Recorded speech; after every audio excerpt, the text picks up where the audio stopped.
Hello, and welcome. Today, we delve into a story that reveals how a single aircraft, abandoned in a French field, became a crucial link in uncovering the technological secrets of the enemy during the final days of World War II. On June 6, 1944, Lieutenant Thomas Fraser's P-51 Mustang was shot down over Normandy, its wreckage falling silent in occupied France. But that wreckage, and the subsequent efforts to recover and analyze it, would challenge everything the Germans believed about American aircraft engineering. Could a wrecked fighter hold the key to exposing the enemy's most guarded secrets? Were these captured planes simply trophies, or were they tools of intelligence that could turn the tide of aerial combat?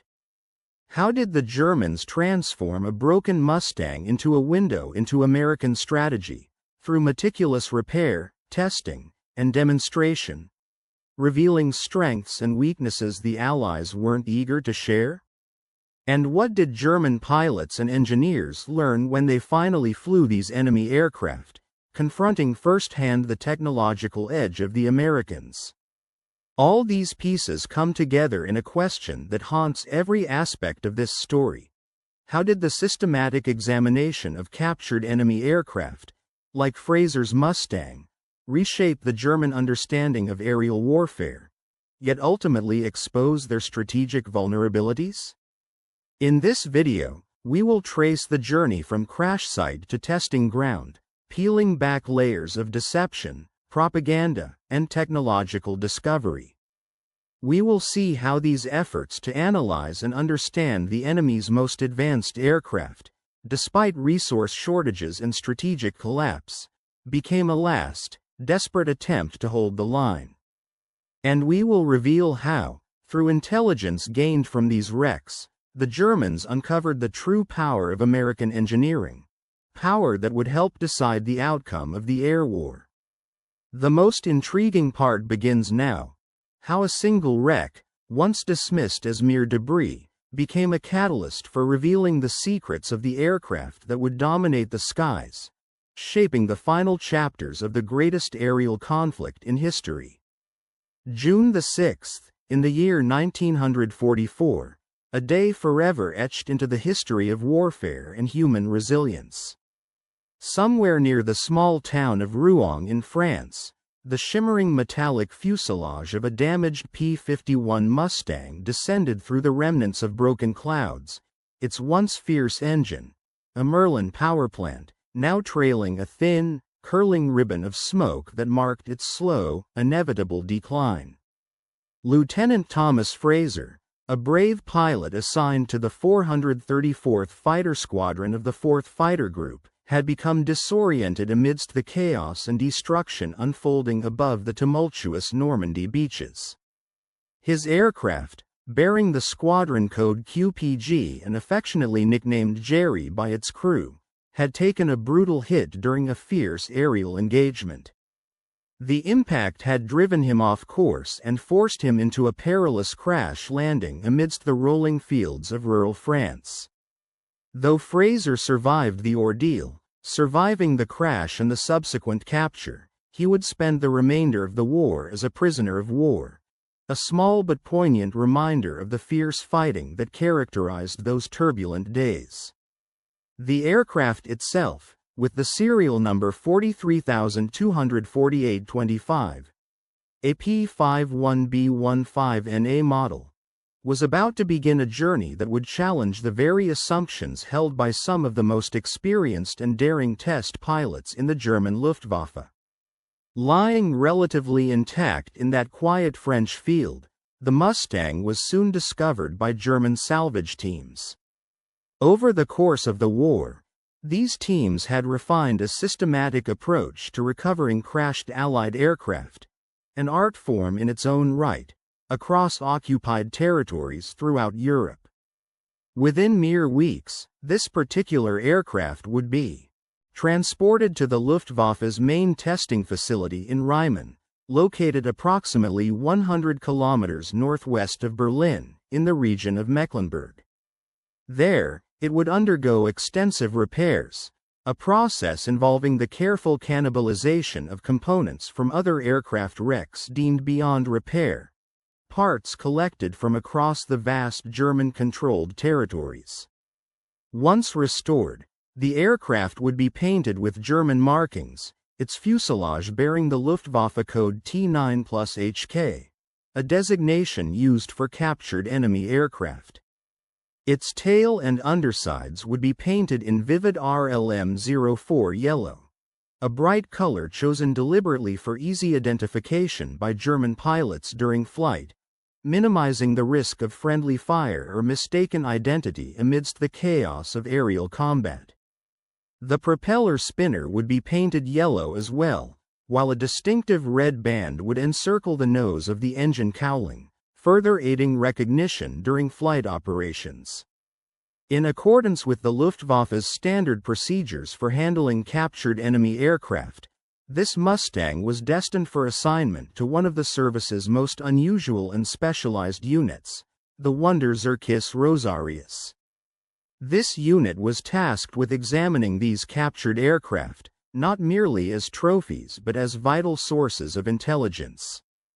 Through their detailed analysis, German pilots and engineers would be forced to confront uncomfortable truths about American engineering prowess, the industrial capabilities of the United States, and the increasingly precarious tactical position faced by the Axis powers as the Allied air offensive intensified over Europe. The story of how these captured enemy aircraft came to serve as instruments of revelation for the Luftwaffe did not begin on the day Fraser's plane went down during the Allied invasion. Instead, it was rooted in the escalating aerial conflict over Europe, where the Germans recognized an urgent and critical need for accurate, systematic intelligence, information that extended far beyond the incomplete and often fragmentary combat reports their pilots could provide. By mid-1943, the Luftwaffe found itself amid a strategic crisis, one that threatened to overwhelm its defenses despite the exceptional skill and valor of individual German pilots and the relentless development of advanced aircraft models. American bomber formations had begun penetrating deeper into the heart of the Reich with each passing month, their formations protected by fighter escorts whose true capabilities remained shrouded in mystery to German command. These fighters' full potential was often hidden behind the fog of war, leaving German officers to make tactical and strategic decisions based on incomplete, sometimes misleading, information. Reports from combat pilots, while valuable, often provided only a fragmentary picture of the enemy's true strength and technological edge, emphasizing the need for a more comprehensive approach to intelligence gathering, one that would be served by the systematic examination of captured aircraft. Thus, the Luftwaffe's strategy evolved to include the meticulous recovery, analysis, and testing of enemy planes, an effort that would ultimately reveal the formidable advantages of American aircraft design and manufacturing. This approach, rooted in the desire to understand and potentially counter the technological superiority of Allied aircraft, would see captured planes like Fraser's Mustang become pivotal tools, not just trophies but windows into the enemy's technological soul, shedding light on weaknesses and strengths alike. And so, the journey of this particular Mustang from the French countryside to the German testing grounds would become a crucial chapter in the ongoing contest of aerial supremacy, a contest driven as much by intelligence and innovation as by firepower and courage. Throughout the course of the war, meticulous efforts were made to gather and analyze intelligence on enemy aircraft performance, yet the reports obtained from these endeavors often presented conflicting information. Such discrepancies stemmed largely from the chaotic and unpredictable nature of aerial combat, which made consistent, systematic testing under controlled conditions exceedingly difficult. In this environment, even seasoned military strategists and experienced pilots recognized that relying solely on combat reports and second-hand accounts could lead to a skewed or incomplete understanding of the enemy's capabilities. One prominent figure who grasped the importance of a more structured approach was Hetman Theodor Rosarius, a distinguished officer in the Luftwaffe.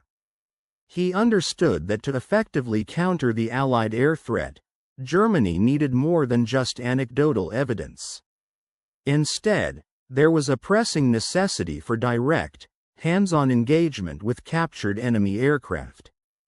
This meant creating opportunities to fly these machines in controlled settings, under carefully monitored conditions, to conduct systematic evaluations. Such testing would enable the German military to uncover the true strengths and vulnerabilities of Allied aircraft through direct observation, meticulous experimentation, and detailed analysis. While the concept of testing captured aircraft was not novel, both the Germans and Allies had engaged in such practices earlier in the war. Rosarius recognized that these efforts could be significantly refined and organized to yield far greater tactical benefits. In recognition of this need, Rosarius took it upon himself to formalize and optimize this approach. In the year 1943, under directives from General de Jagdflieger Adolf Galland, he established what would come to be known as the Zirkus Rosarius. Officially, it was designated as the second staff of the Versuchende Oberkommando der Luftwaffe, the specialized trials and research division of the Luftwaffe High Command. This unit was tasked with handling all repairable captured Allied aircraft, which German salvage teams recovered from crash sites scattered across occupied territories, from France and Italy to the Eastern Front. However, the unit's responsibilities extended well beyond mere static testing at secure and secluded facilities. Rosarius envisioned a dynamic, mobile program that would bring the insights gained directly to the front lines. To this end, he organized a series of traveling demonstrations in which captured aircraft would be displayed and examined at operational Luftwaffe fighter bases across Germany and the occupied regions. These visits allowed frontline pilots and maintenance crews to scrutinize the enemy machines closely, observe their design and performance firsthand, and even participate in aerial demonstrations. In carefully selected cases, the program went a step further, enabling pilots to fly mock combat missions against these captured aircraft, thus gaining invaluable tactical insights. This initiative was driven by a fundamental problem in pilot training that had become increasingly urgent as the war dragged on. German fighter pilots typically trained against their own aircraft, honing tactics tailored to fighting opponents who flew and fought in a manner similar to their own units. These tactics were based on shared training doctrines and common aircraft performance characteristics, which created a significant blind spot. When facing Allied pilots flying aircraft with markedly different capabilities, particularly in terms of range, high-altitude endurance, and sustained speed, the German pilots found themselves at a disadvantage. The tactical approaches that worked against their own aircraft often proved ineffective against these distinctly different enemy machines. By 1944, the process of recovering Allied aircraft had become highly systematized, with specialized German salvage units operating across occupied territories under the command of dedicated salvage battalions like the Belgian Battalion. These teams worked with impressive efficiency to locate crash sites, assess the extent of damage, and transport repairable aircraft to centralized testing and repair facilities before the advancing Allied forces could recapture these valuable assets. The systematic nature of these recovery operations underscored the importance that both sides placed on understanding and exploiting the technological and tactical nuances of each other's aircraft, a pursuit that Rosarius and his unit diligently advanced through their innovative testing and demonstration programs.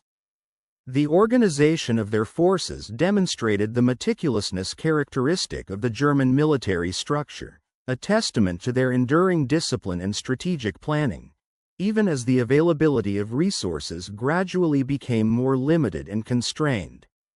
The sheer scale of Allied air operations over the European theater was so extensive that, statistically speaking, the inevitable occurrence of aircraft being lost or forced into emergency landings was virtually guaranteed.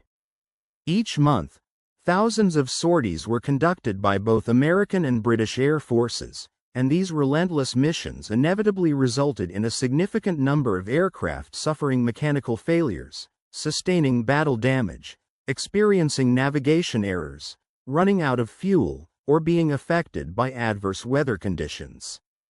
All these factors contributed to numerous aircraft being compelled to make emergency landings within German-controlled territories.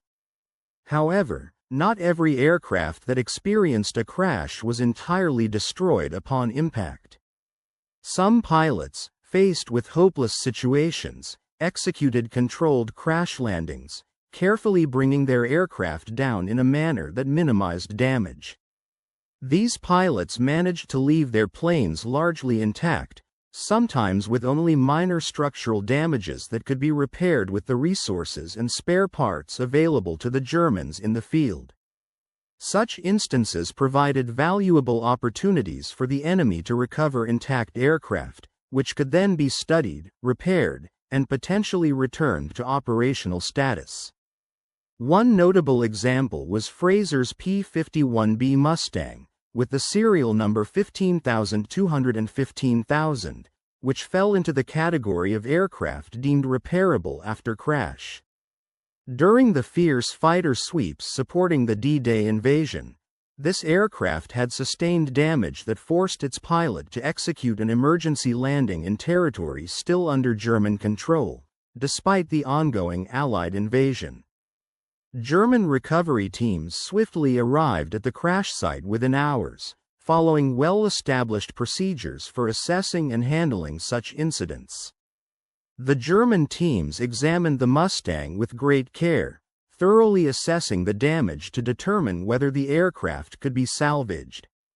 Their inspection revealed that, despite suffering from battle damage and the impact of the crash, the airframe remained sufficiently intact to be repaired and made airworthy again.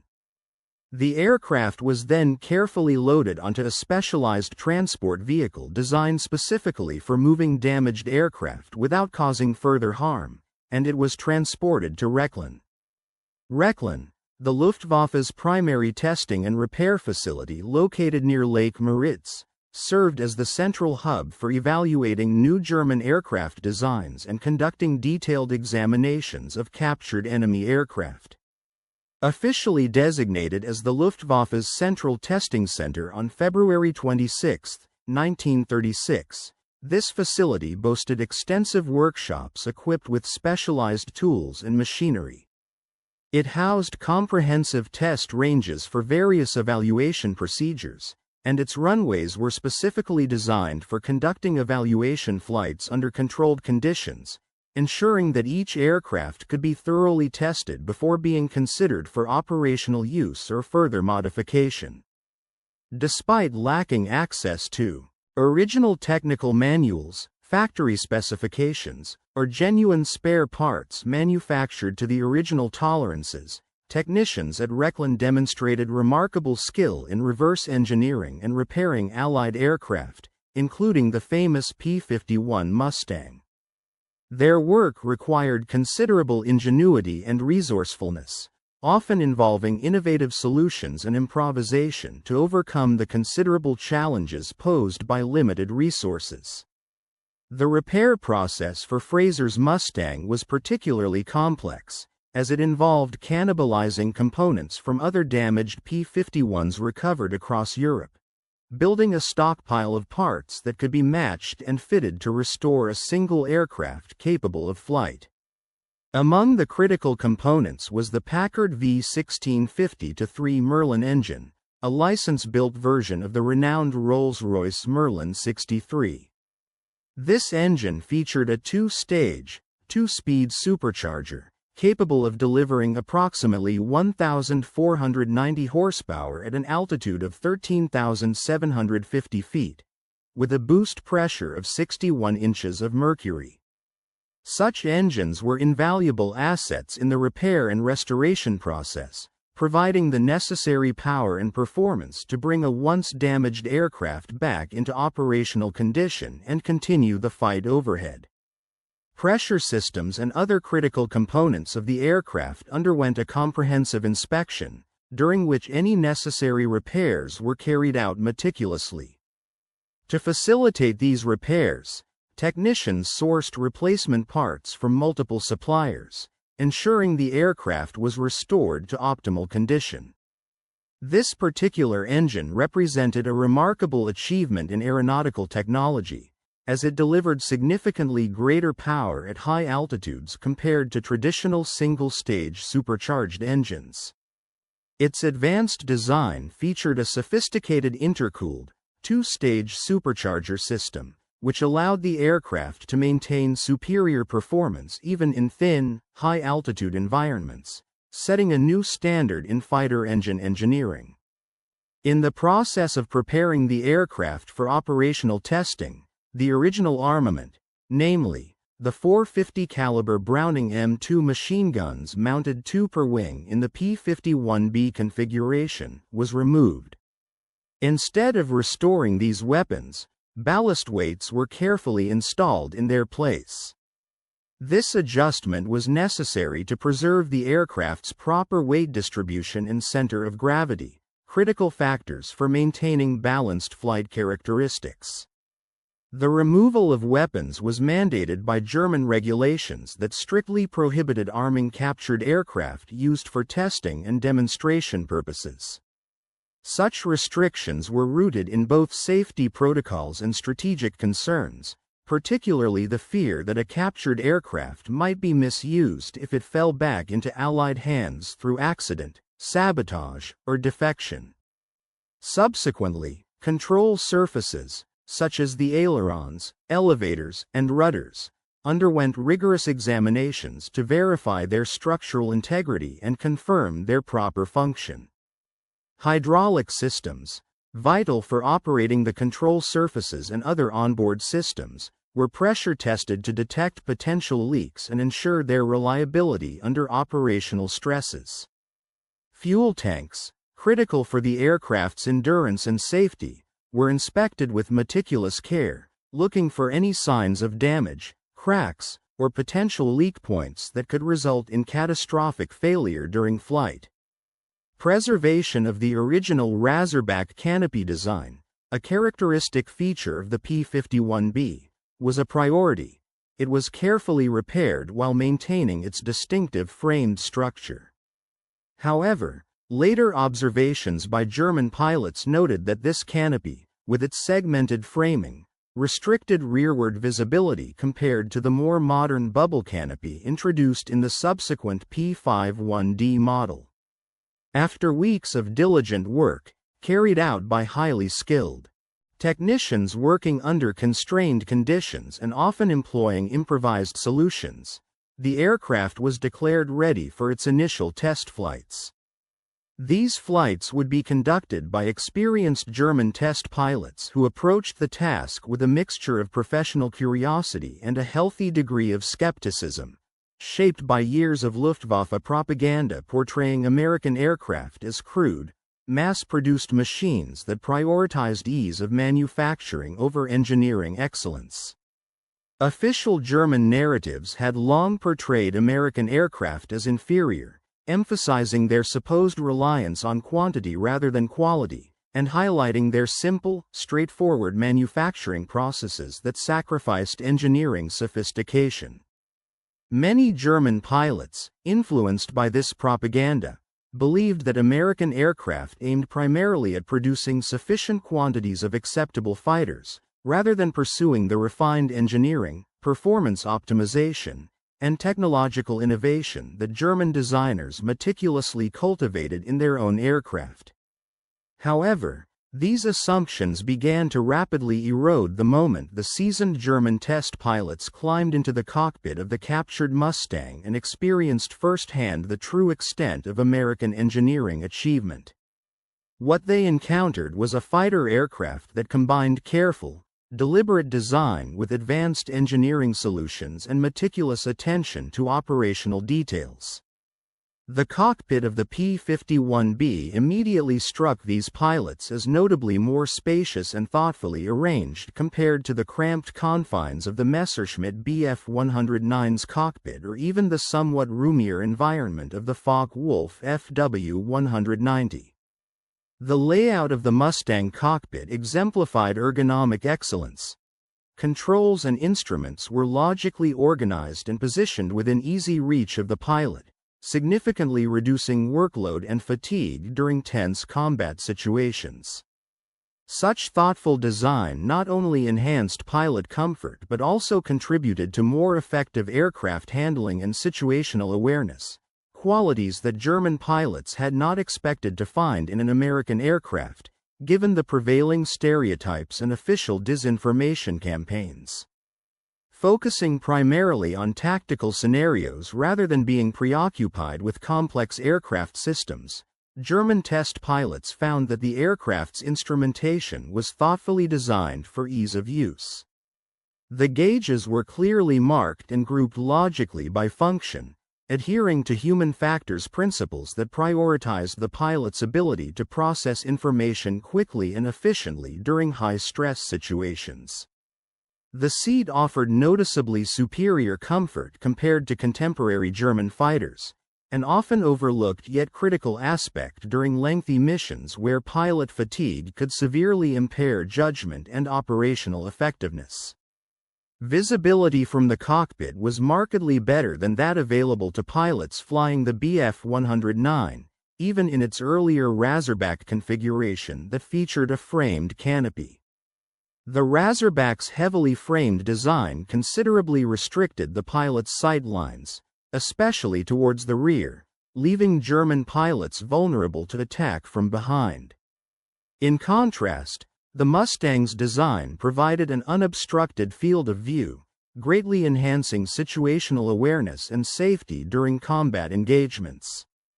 The true breakthrough, however, became apparent when German test pilots engaged the throttle and immediately felt the Packard V1650-7 Merlin engine respond with a smooth, predictable increase in power, a sensation that underscored the aircraft's responsive design. The engine's power delivered steadily and with remarkable consistency as the Mustang accelerated along Recklin's airfield runway. The four-bladed Hamilton standard propeller efficiently bit into the air, contributing to the aircraft's impressive takeoff performance.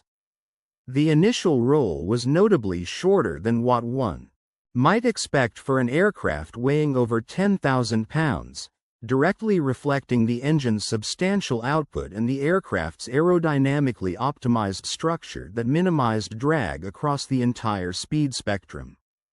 Once airborne, the Mustang revealed handling characteristics that fundamentally challenged the existing assumptions German pilots held about American aircraft engineering and design philosophy.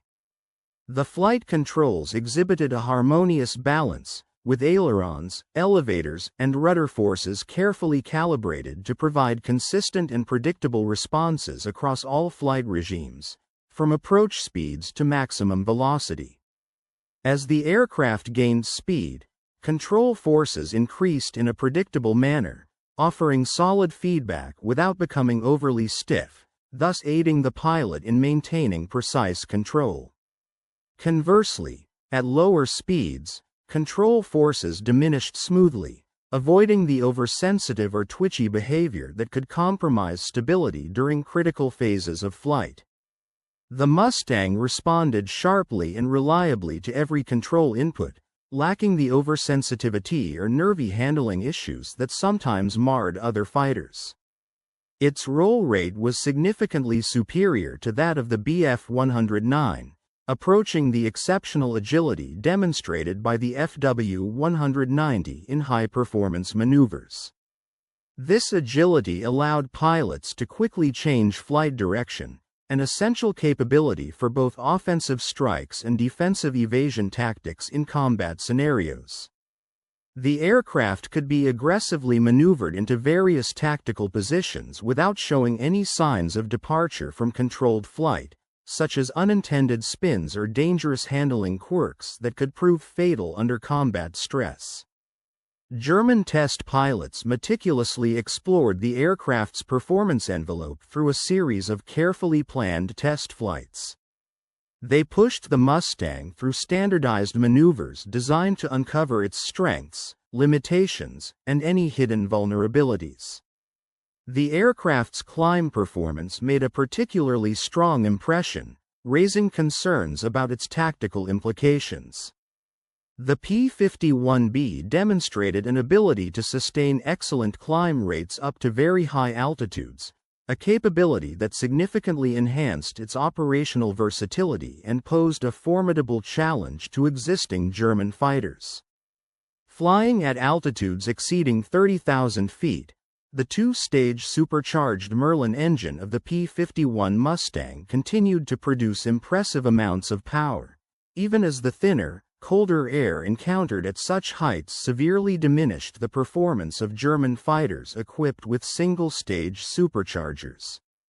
For German pilots and military strategists, this high-altitude capability was a critical concern because it directly impacted their ability to intercept and engage American bombers operating in these very altitudes. Typically, American bomber formations flew between 25,000 and 30,000 feet, where the atmosphere was thin and frigid. At these heights, the defensive firepower of the bombers remained highly effective against attacking fighters that had to slow down to maintain position, making interception a challenging task. German fighters relying on single-stage superchargers found it increasingly difficult to perform their intercept missions efficiently at these lofty heights. Their engines struggled to draw in enough air, causing a loss of power and agility. In stark contrast, the Mustang's advanced two-stage Merlin engine continued to deliver strong, reliable performance, maintaining its speed and maneuverability even in the rarefied air. This disparity in high-altitude performance was a wake-up call for German pilots and commanders, who recognized that their aircraft were becoming less effective in the skies above their enemies. The significance of this revelation became even clearer during controlled speed trials conducted at various altitudes. These tests confirmed that the P-51B could reach approximately 440 miles per hour at its optimal altitude when operating at military power levels. Such speed was notably faster than the Messerschmitt Bf 196G, which could achieve around 386 miles per hour, and vastly superior to the Focke-Wulf FW90A, which managed merely about 48 miles per hour under similar conditions. This considerable velocity advantage proved to be a decisive factor in combat situations because it allowed Mustang pilots to dictate the terms of engagement. They could choose when to pursue fleeing German fighters, exploiting their superior speed, or to disengage when faced with unfavorable odds, quickly accelerating away from enemies unable to match their velocity. German pilots soon realized that they could not force a close engagement with a Mustang pilot who was aware of his aircraft's advantages and was prepared to avoid combat when necessary. This strategic flexibility severely limited German tactical options, as they could no longer reliably force confrontations on a fighter that could retreat or reposition at will.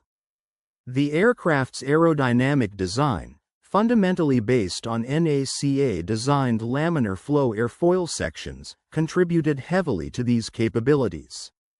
The Mustang's distinctive appearance, with its sleek lines and clean surfaces, was a direct result of this wing design, which aimed to maximize aerodynamic efficiency. Although German engineers observed that achieving perfect laminar flow under operational conditions remained elusive, due to manufacturing tolerances, surface imperfections, rivets, paint, and wear and tear, the benefits of the design were undeniable. The P-51's wings produced significant lift with comparatively minimal drag, which translated into extended range and superior fuel efficiency. These aerodynamic advantages were maintained across a broad spectrum of speeds, from relatively low speeds during landing and takeoff maneuvers to the high velocities encountered in combat. In summary, the P-51 Mustang's combination of high-altitude supercharging, superior speed, aerodynamic excellence, and tactical flexibility transformed it into a formidable adversary. It fundamentally shifted aerial combat dynamics, enabling American pilots to dominate the skies over Europe and the Pacific, and to effectively escort bombers deep into enemy territory, where other fighters struggled to operate efficiently. The aircraft's design and performance capabilities embodied a new era of aerial warfare, emphasizing speed, range, and adaptability in the face of evolving threats.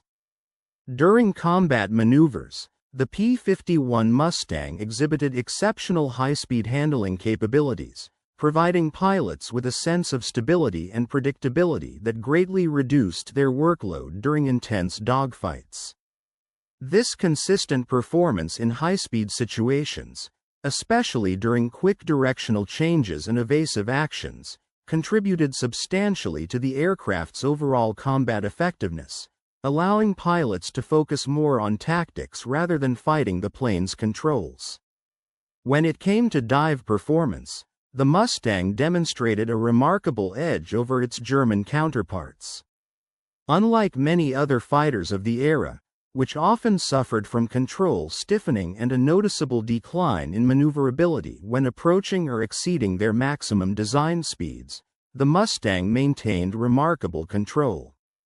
Its aerodynamic design and structural integrity meant pilots could execute steep, high-velocity dives with confidence, knowing the aircraft would respond predictably and remain stable throughout the descent. This allowed pilots to pull out of high-speed dives smoothly and with minimal physical effort, avoiding the fight against locked or unresponsive controls.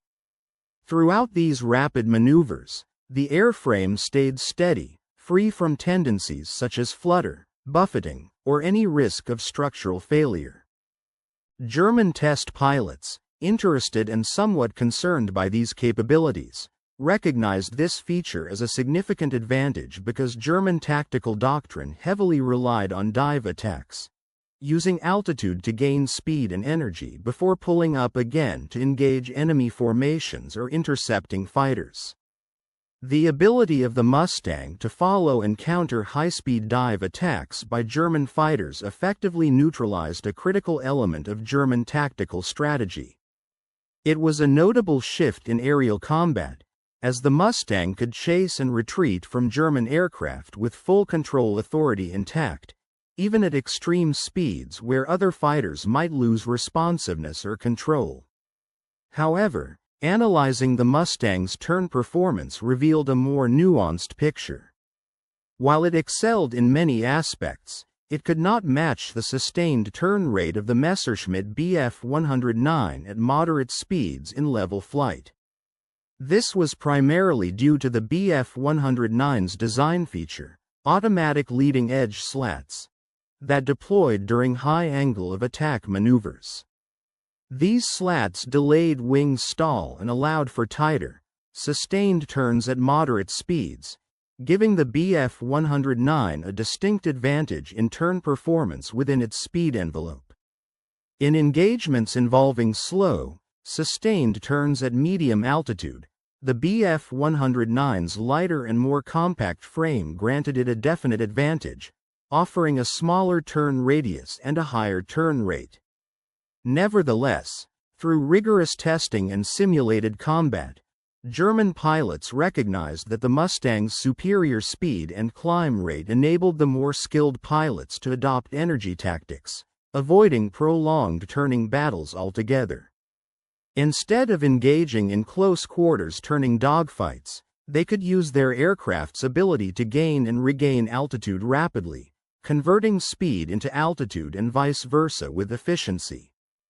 This strategic advantage allowed Mustang pilots to control engagements on their terms, attacking when advantageous and disengaging when necessary, thus exploiting their aircraft's superior energy management to their benefit. The structural robustness of the Mustang impressed German engineers during detailed examinations conducted both at Rechlin and Göttingen. They observed that the aircraft's airframe was built with significant safety margins, especially in critical load-bearing components. The construction emphasized durability and strength, capable of withstanding substantial battle damage without catastrophic failure. This sturdy design philosophy stood in stark contrast to German aircraft, which often pushed structural limits to achieve weight savings and maximum performance. While German fighters like the Bf-109 and Focke-Wulf Fw-190 were engineered to be as lightweight and agile as possible, sometimes at the expense of durability, the Mustang's more conservative, strength-focused approach allowed it to endure damage that would have compromised lighter, more vulnerable German aircraft. Such superior structural integrity meant that the Mustang could sustain considerable battle damage and still remain operational, a critical advantage in sustained combat scenarios. Its robustness and conservative engineering not only contributed to pilot safety but also enhanced its longevity and combat survivability, making it a formidable opponent in the skies over Europe and beyond. This combination of high-speed stability, structural strength, and tactical versatility cemented the P-51 Mustang's reputation as one of the most effective and resilient fighters of the Second World War. Despite its significant strength and resilience during combat, the aircraft demonstrated an impressive ability to return safely to base after even the most intense engagements. This capacity for safe recovery was a crucial aspect of operational strategy, as it directly influenced pilot survival rates and the availability of aircraft for subsequent missions.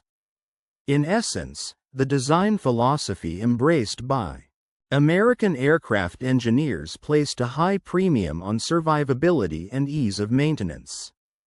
They were willing to accept a somewhat increased empty weight in exchange for a robust build that could withstand the rigors of combat and keep both aircraft and pilots operational for longer periods. One of the most striking features that set American fighters apart was their remarkable range capabilities, which left their German counterparts astounded. German pilots, accustomed to a more limited operational endurance, typically not exceeding 90 minutes of total flight time, including combat, found themselves facing aircraft with vastly superior endurance. The P-51B, in particular, was equipped with considerably more internal fuel than the German Messerschmitt Bf-109 or the Focke-Wulf Fw-190. Its aerodynamically refined wing design translated this increased fuel capacity into an astonishingly long range, which seemed almost unbelievable to the Germans. When external drop tanks were added beneath the wings, the Mustang could conduct missions that extended beyond 8 hours, covering operational distances that German pilots would have considered nearly impossible to achieve. In contrast, the German fighter's combat radius was often limited to barely over 200 miles under ideal conditions. This substantial range advantage fundamentally altered the nature of bomber escort operations, providing strategic benefits that proved decisive in the air war. Early in the conflict, German fighters often waited patiently until their shorter-range Allied counterparts reached the limits of their fuel supplies and had to turn back toward base. During this window, German fighters could launch attacks on unprotected bombers, especially in the most perilous stages of their journeys deep within German-held territory. The introduction of the Mustang revolutionized this tactic by closing that window of opportunity. With their extended range, American escort fighters could accompany bombers throughout entire missions, from departure in England to reaching targets deep in Germany and returning safely home. This persistent escort prevented German fighters from finding vulnerable targets and drastically reduced the likelihood of successful attacks on Allied bombers. The strategic implications of this development were profound and unsettling for Luftwaffe commanders. They understood clearly that, with the Mustang's extended reach, German fighters now faced the daunting challenge of penetrating well-defended bomber formations over long distances, often needing to fight their way through persistent escort aircraft. This increased the danger faced by German pilots during each interception attempt, elevating the risks involved and complicating their tactical options. German pilots who had the rare opportunity to fly captured Mustangs, either during testing or simulated combat scenarios, consistently expressed their deep admiration for the aircraft's handling and operational simplicity. They noted that the Mustang's flight controls required neither excessive physical strength nor overly sensitive finesse, making it accessible for a wide range of pilots. This balance of control characteristics created an aircraft that could be flown aggressively and precisely without the constant fear of over-controlling or losing stability during the most vigorous maneuvers. Such forgiving handling qualities allowed average pilots to harness the Mustang's performance effectively under most conditions, producing solid results in combat. At the same time, highly skilled and experienced pilots could fully exploit the aircraft's capabilities to achieve exceptional combat outcomes, demonstrating its versatility across a broad spectrum of pilot skill levels. Maintenance and servicing also played a crucial role in the aircraft's operational advantages, especially when compared to German fighters.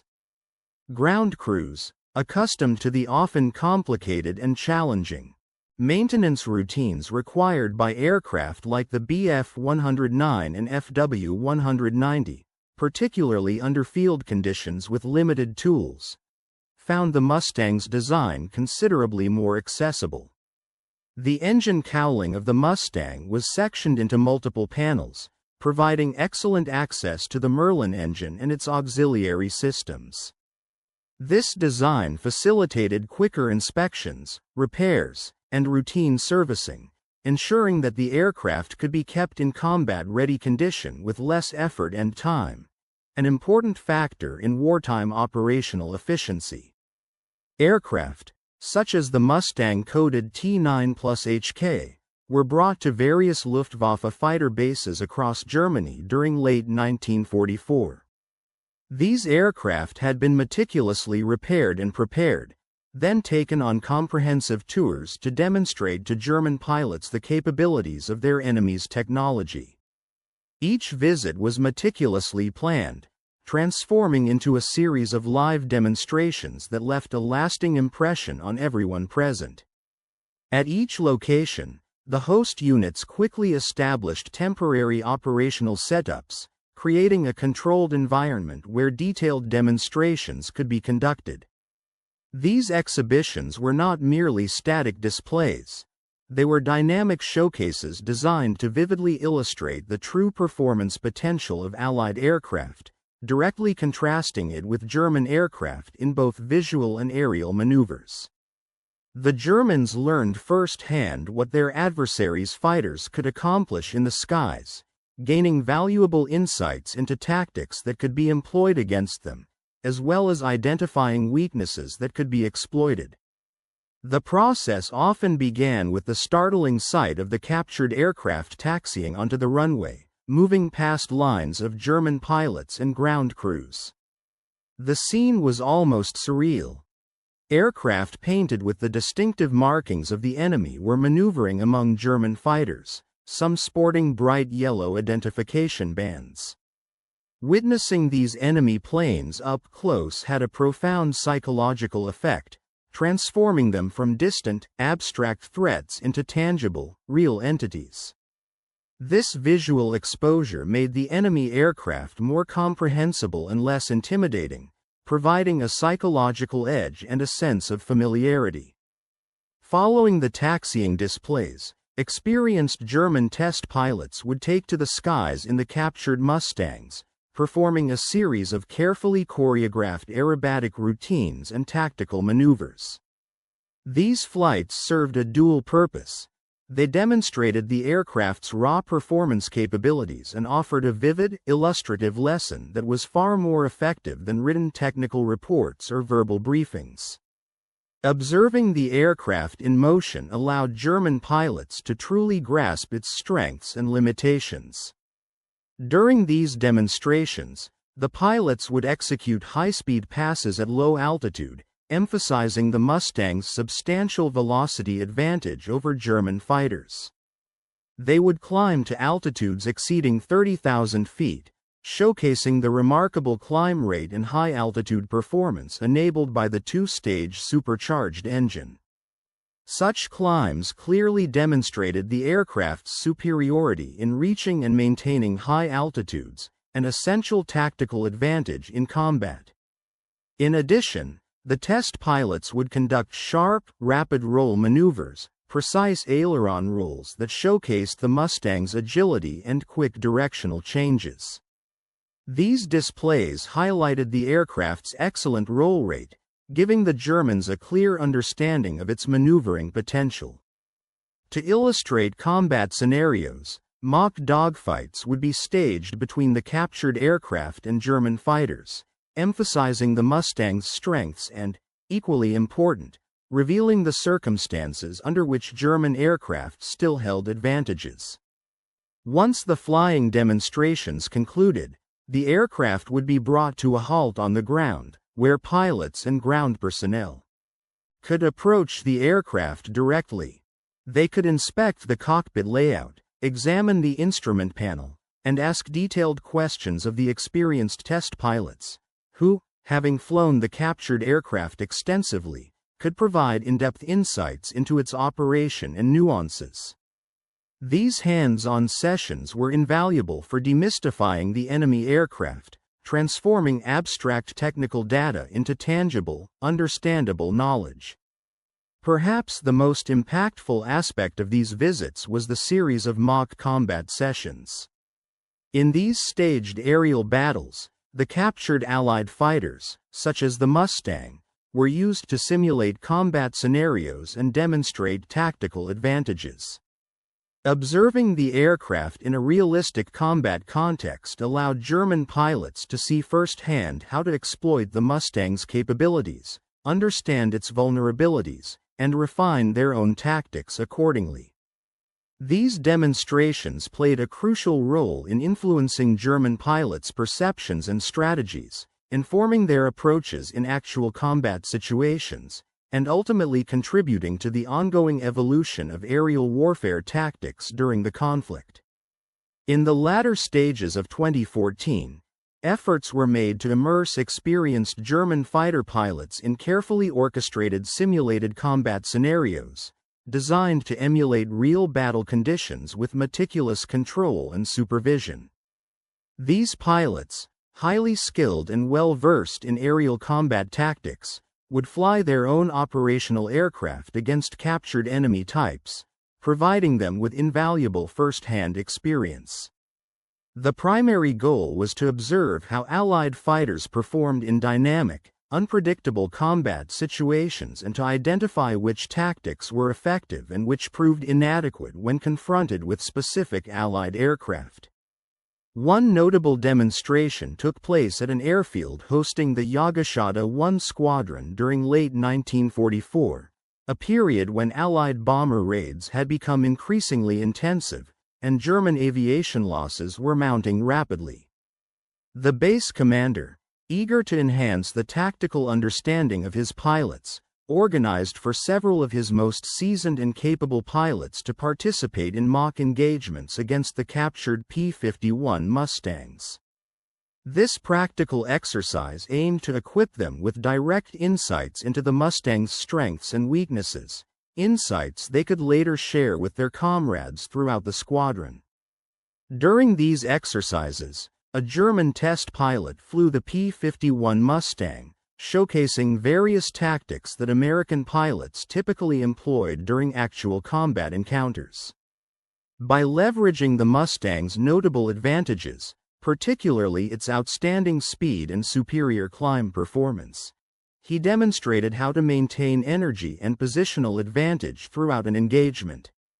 The key was to avoid getting caught in situations where the Mustang's comparatively weaker turning ability would become a liability. Instead, the American tactics emphasized using energy management, speed, and altitude to outmaneuver opponents. Meanwhile, the German pilots operated Messerschmitt Bf 109 gigaseconds and Focke-Wulf Fw 190s, attempting to engage the Mustang using the standard Luftwaffe tactics that had previously proved effective against earlier Allied fighters. Their initial efforts quickly revealed the stark reality. Engaging a well-trained Mustang pilot, who understood how to exploit the aircraft's performance characteristics, was an immensely challenging task. The Germans soon realized that the Mustang's design allowed it to outpace and outclimb their fighters, making traditional pursuit and turning tactics ineffective. When German pilots pressed forward aggressively, the Mustang would accelerate away, increasing the gap faster than the pursuing fighters could close it. Conversely, if they attempted to gain an advantageous position by climbing above the Mustang for a diving attack, the P-51 would often outclimb them, reaching a higher altitude first and reversing the tactical situation. In scenarios where the Germans tried to force a prolonged turning fight, where the Bf 109's superior maneuverability should have provided an edge, the Mustang pilot would often avoid such a contest altogether. Instead, he would extend away at high speed, then return for a renewed attack when the conditions were more favorable, exploiting the energy advantage gained through skillful flying. These mock combats produced a sobering realization among the German pilots. Many had hoped or believed that their aircraft and established tactics still provided a reasonable level of competitiveness against Allied fighters, despite the increasingly dire strategic circumstances faced by the German Luftwaffe. Witnessing the Mustang's capabilities firsthand under realistic combat conditions made it painfully clear that American pilots equipped with the P-51 had substantial and fundamental tactical advantages, especially at the high altitudes typical of bomber escort operations. This pattern of stark revelation and slow, grudging acknowledgement repeated itself across numerous Luftwaffe airbases, where demonstrations conducted by the Zirkus Rosarius, an American testing and training unit, took place throughout late 1944 and well into 1945. In these sessions, the German pilots received official assurances, often under official pretext, about the supposed continuing superiority or at least the competitive parity of their aircraft against the Allied fighters. However, the direct observations and experiential demonstrations consistently undermined these claims, highlighting the growing disparity in performance and tactics, and underscoring the critical importance of energy management, altitude control, and speed in modern aerial combat. To enhance tactical understanding rather than radically shift the strategic balance. The insights gained from these demonstrations, while valuable, could not fully compensate for the mounting material and logistical deficiencies that plagued the Luftwaffe by the end of the war. Throughout the year 24, as the tide of the conflict turned decisively against Germany, the once confident assertions about the superiority of their fighters were increasingly challenged by the stark realities observed in the skies. The combat demonstrations and the subsequent analysis of captured aircraft starkly illustrated that the German fighters were no longer the invincible machines they had been earlier in the war. Instead, they faced opponents whose technological advancements and pilot training had evolved, making encounters far more unpredictable and perilous for German pilots. Walter de Hall, a notable figure who led fighter units during the pivotal year of 1944, recounted in his memoirs the visits of Zirkus Rosarius to his bases, a series of highly secretive and meticulously organized demonstrations.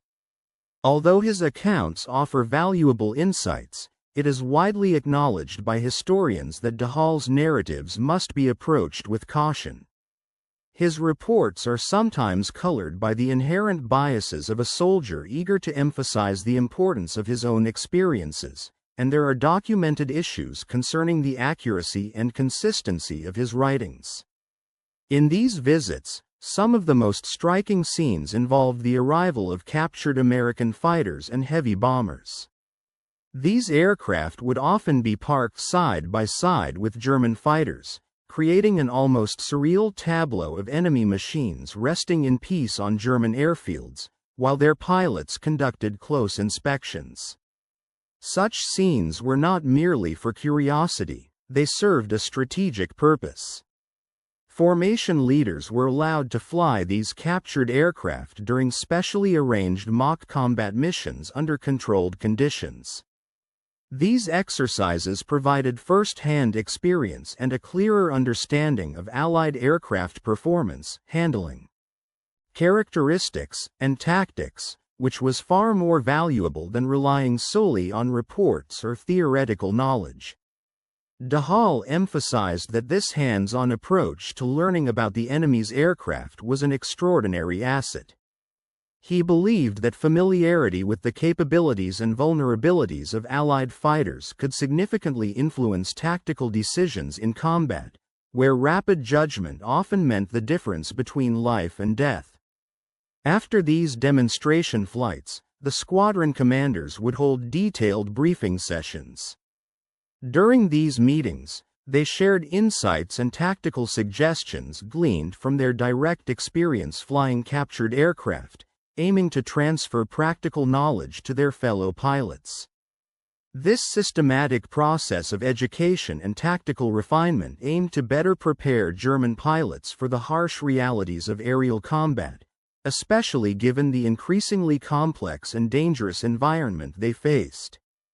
By understanding the strengths of Allied aircraft and recognizing the limits of German fighters, pilots could adapt their tactics more effectively.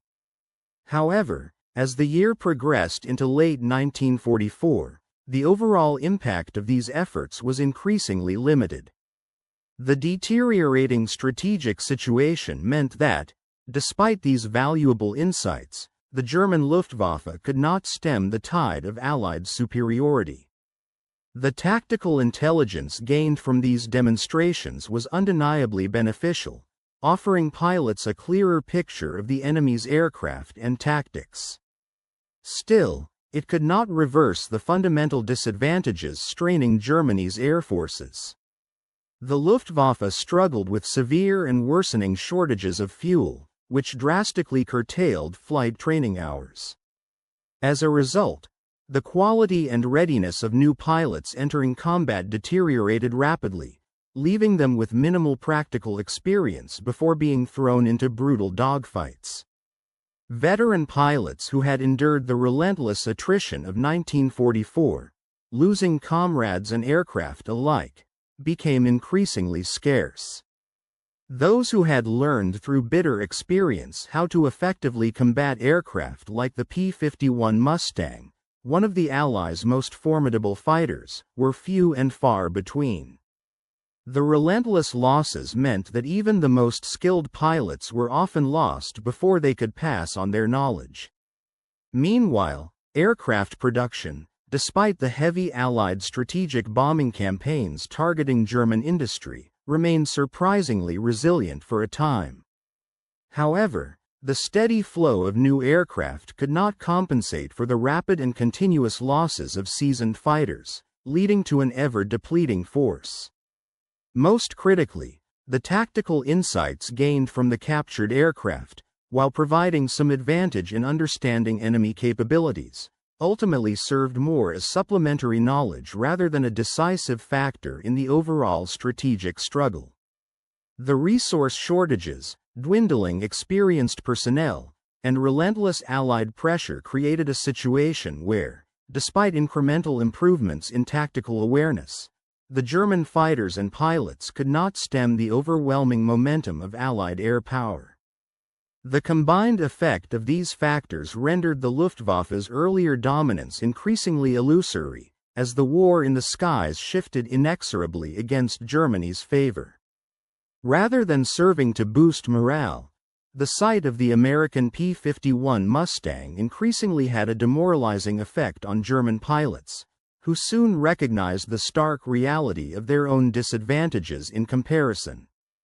As they gained more intelligence and insight, it became painfully clear that their aircraft, whether in a direct sense or in terms of overall combat effectiveness, were simply inferior, or at least severely lacking in critical performance parameters necessary for successful missions. The German pilots had to accept that their fighters could not match the Mustang's remarkable speed, extraordinary operational range, or its exceptional high-altitude performance capabilities, features that had become the defining advantages of the P-51 in aerial combat. The intelligence gathered from the enemy's captured aircraft extended far beyond initial flight testing or mere combat evaluation. Teams of German engineers stationed at facilities like Rechlin and Göttingen undertook thorough disassembly of the captured Mustangs, meticulously analyzing each component to uncover the secrets of American manufacturing prowess, material choices, and design philosophies. These engineers scrutinized the wing structures and airfoil sections with great care, carefully studying the construction techniques used and attempting to decipher exactly how American designers achieved such aerodynamically efficient and high-performance profiles. Special attention was given to the Packard V1650-3 Merlin engine, which was renowned for its impressive high-altitude capabilities. The Germans examined its sophisticated two-stage supercharger system, complete with an intercooler, understanding that this technological feature played a crucial role in enabling the aircraft to sustain remarkable performance at altitudes where many German fighters faltered. The fuel system also drew intense focus, as engineers aimed to understand how the Americans managed to incorporate such an extensive operational range, an advantage that proved decisive in many engagements. The hydraulic systems of the Mustang were evaluated for their reliability and ease of maintenance, especially in comparison to German systems, which often suffered from reliability issues during prolonged operations. Throughout their analysis, German engineers repeatedly noted the high quality of materials used throughout the aircraft, materials that contributed significantly to the overall durability and performance of the P-51. American access to strategic raw materials such as high-grade aluminum alloys, specialized steels, and durable rubber compounds allowed American designers to craft structures that balanced strength and weight efficiently, while also enabling mass production. By contrast, Germany faced increasingly severe shortages of these vital materials by the year of 1944. As a consequence, they were often forced to resort to substitute materials that frequently proved inferior in terms of strength, durability, and manufacturing properties. The result was a decline in overall aircraft quality and operational readiness. The investigation into the captured Mustang revealed the use of highly advanced manufacturing techniques that facilitated true mass production without sacrificing quality standards. American factories employed sophisticated assembly line methods that maintained remarkably tight tolerances across thousands of individual aircraft, ensuring consistent performance and reliability.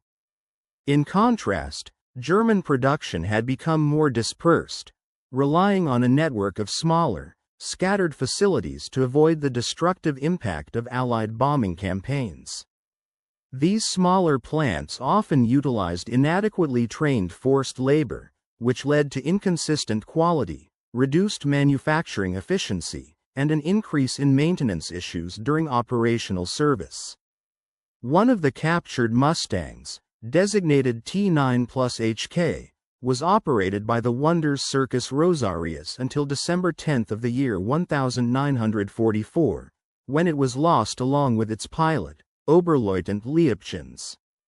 Historical records do not clearly specify whether the aircraft crashed during a demonstration flight or was destroyed in combat, but its loss marked yet another example of the fierce aerial competition and technological disparities that characterized the air war over Europe. During an intense Allied air raid aimed at the Luftwaffe airfield where it was stationed, the aircraft either met its end on the ground, being destroyed by bombs or strafing, or fell prey to the numerous other unpredictable circumstances of wartime. By that stage of its operational life, which was already its second deployment into combat, the aircraft had flown extensively across various regions of Germany, visiting multiple Luftwaffe bases and serving as a practical tool for education. It provided direct, hands-on training to hundreds of German pilots, offering them invaluable first-hand experience of American aircraft capabilities and tactics, a knowledge that was difficult to attain through mere manuals or simulated exercises. In addition to this, other captured P-51 Mustangs played a similar role in evaluating and demonstrating the aircraft's capabilities for the German Luftwaffe. According to historical records and post-war research, at least 2 of these American fighters were confirmed to have operated under the command of the Wander Zirkus Rosarius, a Luftwaffe officer responsible for the evaluation of captured enemy aircraft, during various periods in the year of 1944 and the early months of 1945. These aircraft bore the Luftwaffe codes T9 plus CK and T9 plus HK. Such designations were part of the Luftwaffe's system of marking captured enemy aircraft for testing and operational evaluation. However, some sources have erroneously listed additional aircraft with designations like T9 plus FK and T9 plus PK as being operated by the same unit. Closer examination and detailed research reveal that T9 plus FK was actually a captured P-47D Thunderbolt, a different American aircraft altogether, while T9 plus PK was identified as a captured Soviet Lavochkin La-5FN fighter, not a Mustang.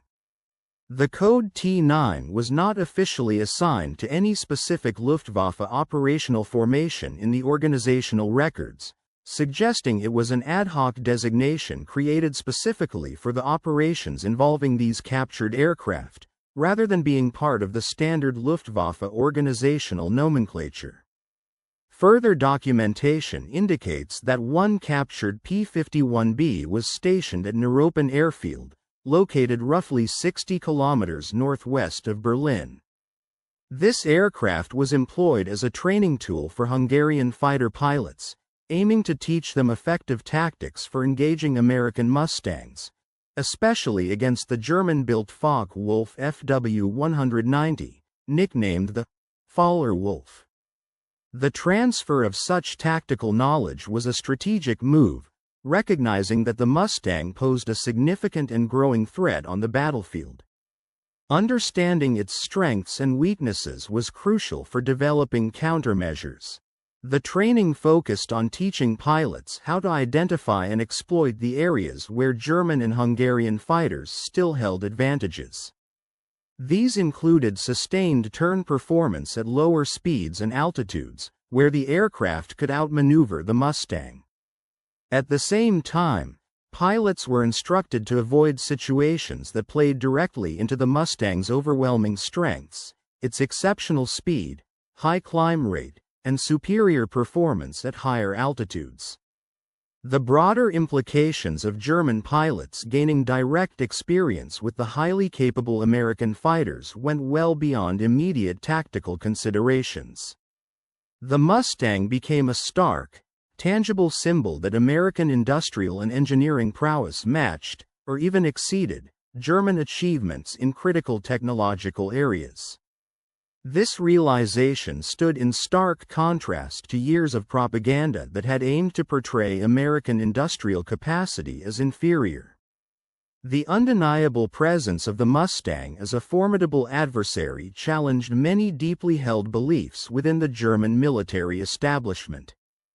This uncomfortable truth had profound psychological effects.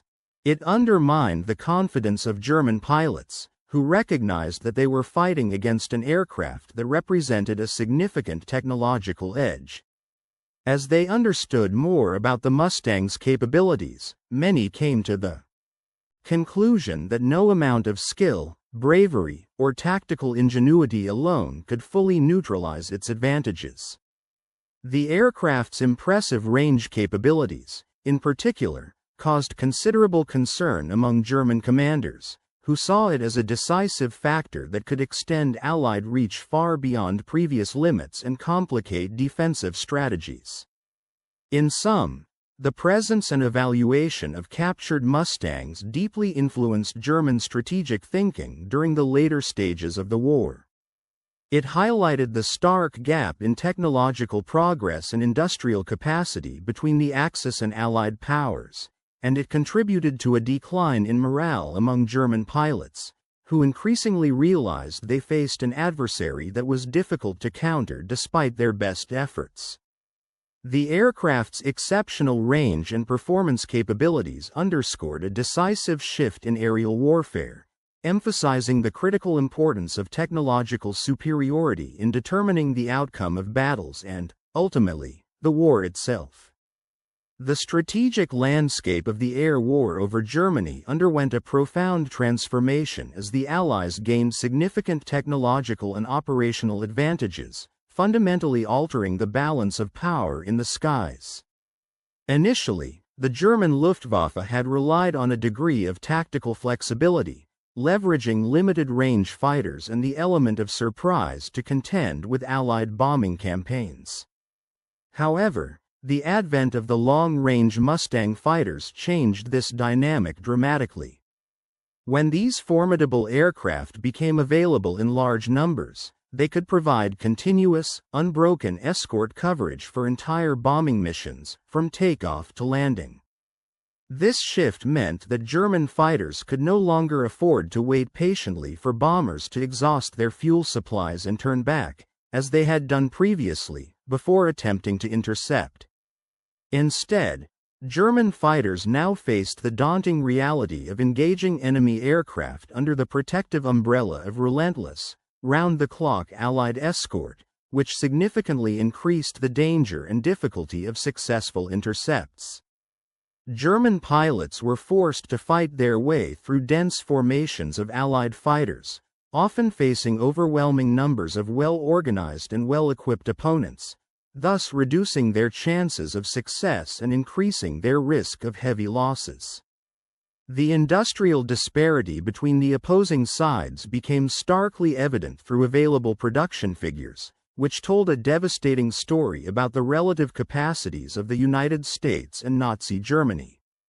By the end of the year 1944, American aircraft factories were producing around 500 P-51 Mustangs each month. This production rate continued to climb, reaching a peak of approximately 881 aircraft per month by the early months of 1945. Such numbers far outstripped the combined output of all German single-engine fighters, including iconic types like the Messerschmitt Bf-109s, Focke-Wulf FW-190s, and newer variants introduced late in the war. The sheer scale of American production meant that the Allies could field a continuously replenishing force of highly capable fighters, creating a persistent presence in the skies.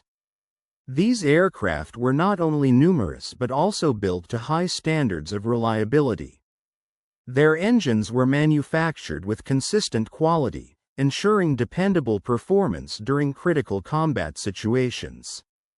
American fighters were equipped with sophisticated, precise instrumentation and radio systems that functioned reliably, an essential factor in maintaining effective formation flying and tactical coordination, especially in complex combat scenarios.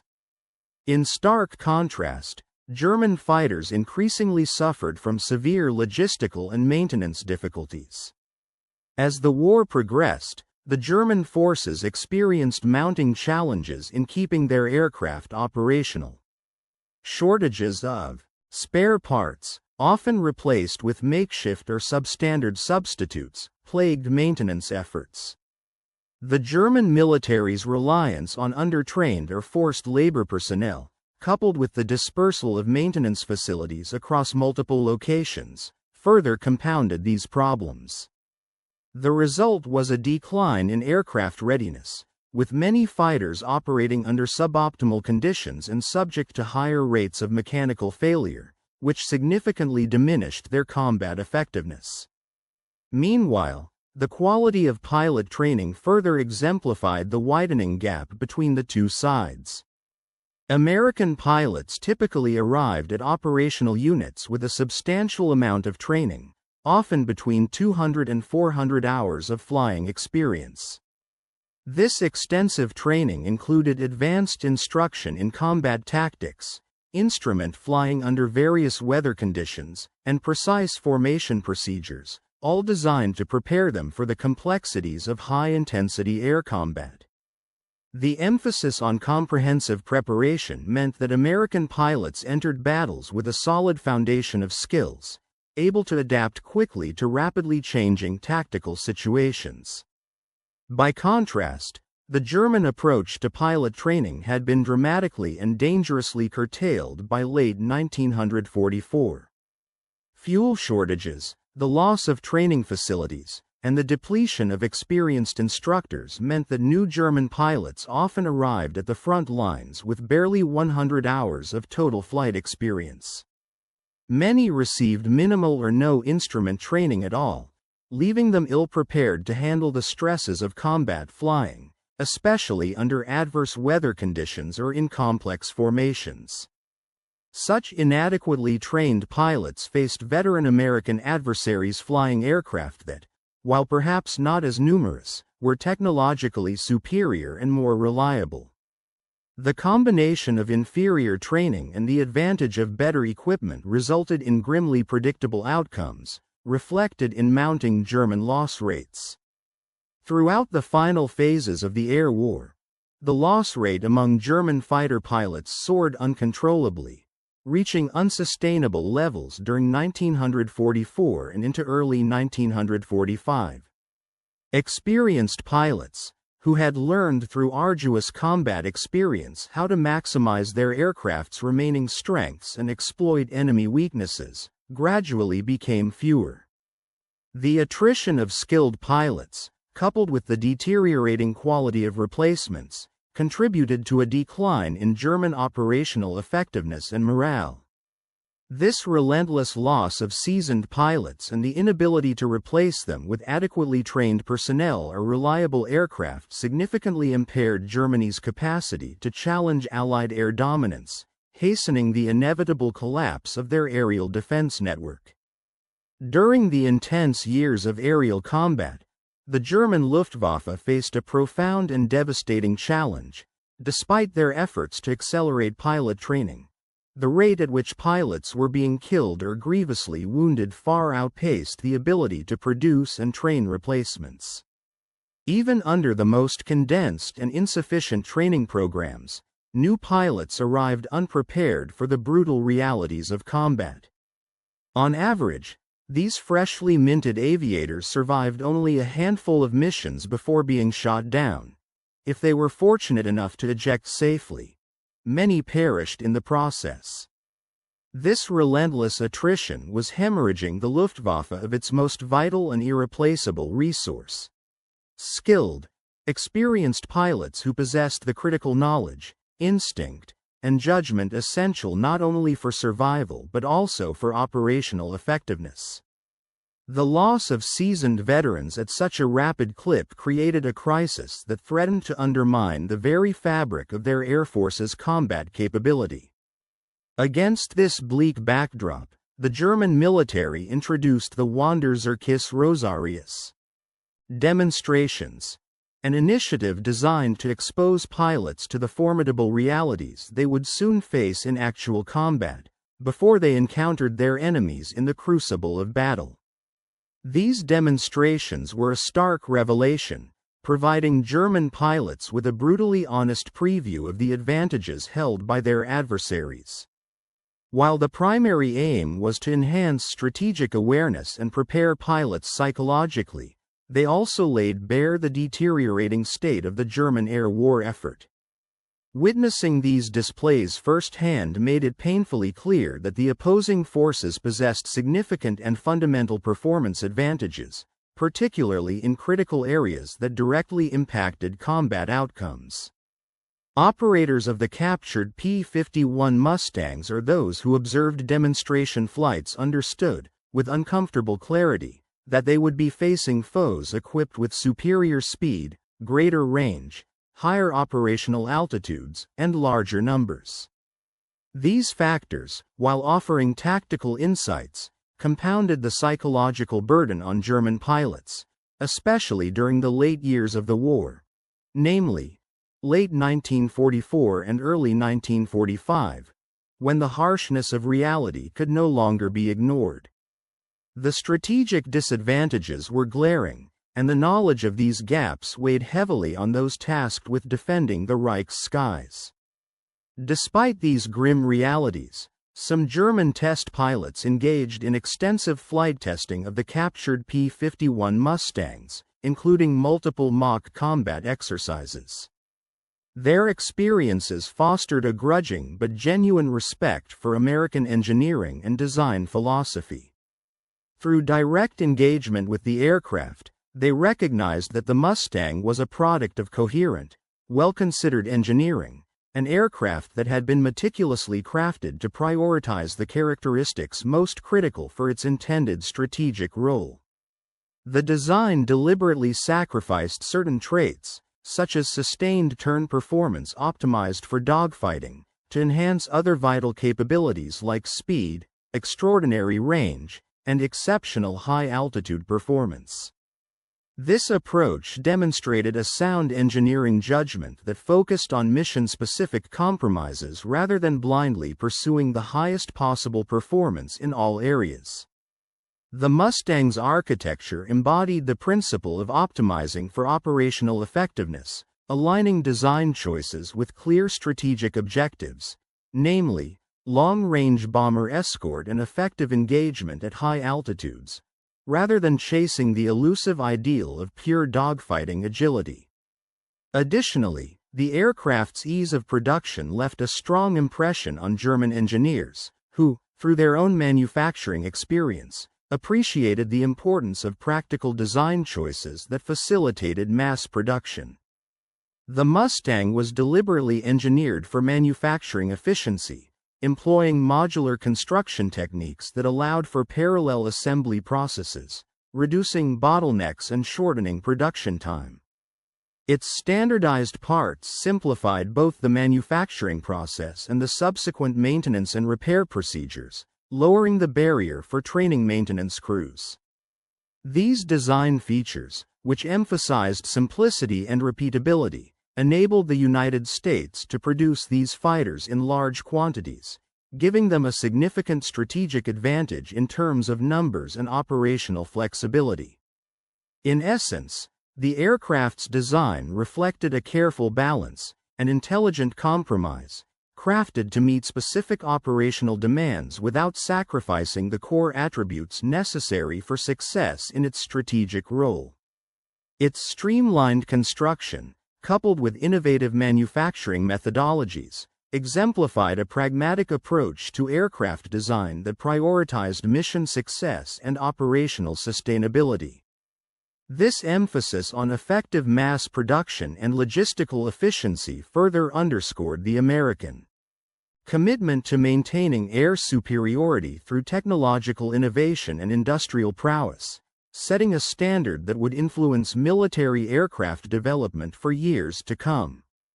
In the realm of aircraft manufacturing during World War II, one of the key advantages held by American firms was their ability to produce Mustangs in vast quantities while consistently maintaining a high standard of quality.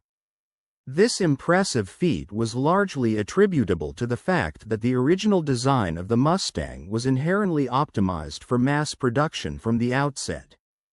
Unlike designing an aircraft solely for performance and then attempting to adapt it to manufacturing constraints, the engineers had integrated production considerations into the very blueprint of the aircraft, enabling factories to efficiently produce large numbers without sacrificing quality. This approach contrasted sharply with the German philosophy, where the priority often lay with absolute performance, even if that meant creating complex designs that were inherently difficult and time-consuming to manufacture. German aircraft designs, especially those from the later years of the war, frequently emphasized achieving peak aeronautical performance at the expense of ease of production. These aircraft, often boasting cutting-edge aerodynamics and advanced features, proved to be a double-edged sword. While they sometimes offered superior capabilities in ideal conditions, their intricate construction meant that producing them was a painstaking process. Even under the best circumstances, these designs demanded extensive time, effort, and skill to build. As the war progressed and Germany faced increasing resource shortages, the difficulty of manufacturing such complex aircraft became a crippling disadvantage. The deteriorating conditions meant that many German planes, which already required meticulous craftsmanship, were now being assembled using substitute materials due to shortages, further compromising quality and performance. A clear example of the manufacturing advantage enjoyed by the Allies was the production of the Packard Merlin engines that powered early models of the P-51 Mustang, including the famous P-51B. The engine, designated Packard V1650-3, was a license-built version of the Rolls-Royce Merlin, a marvel of aeronautical engineering.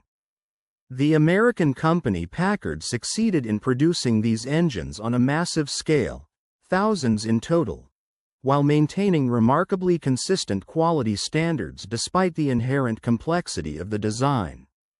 This level of uniformity in manufacturing was no small achievement, especially considering the sophisticated technology involved.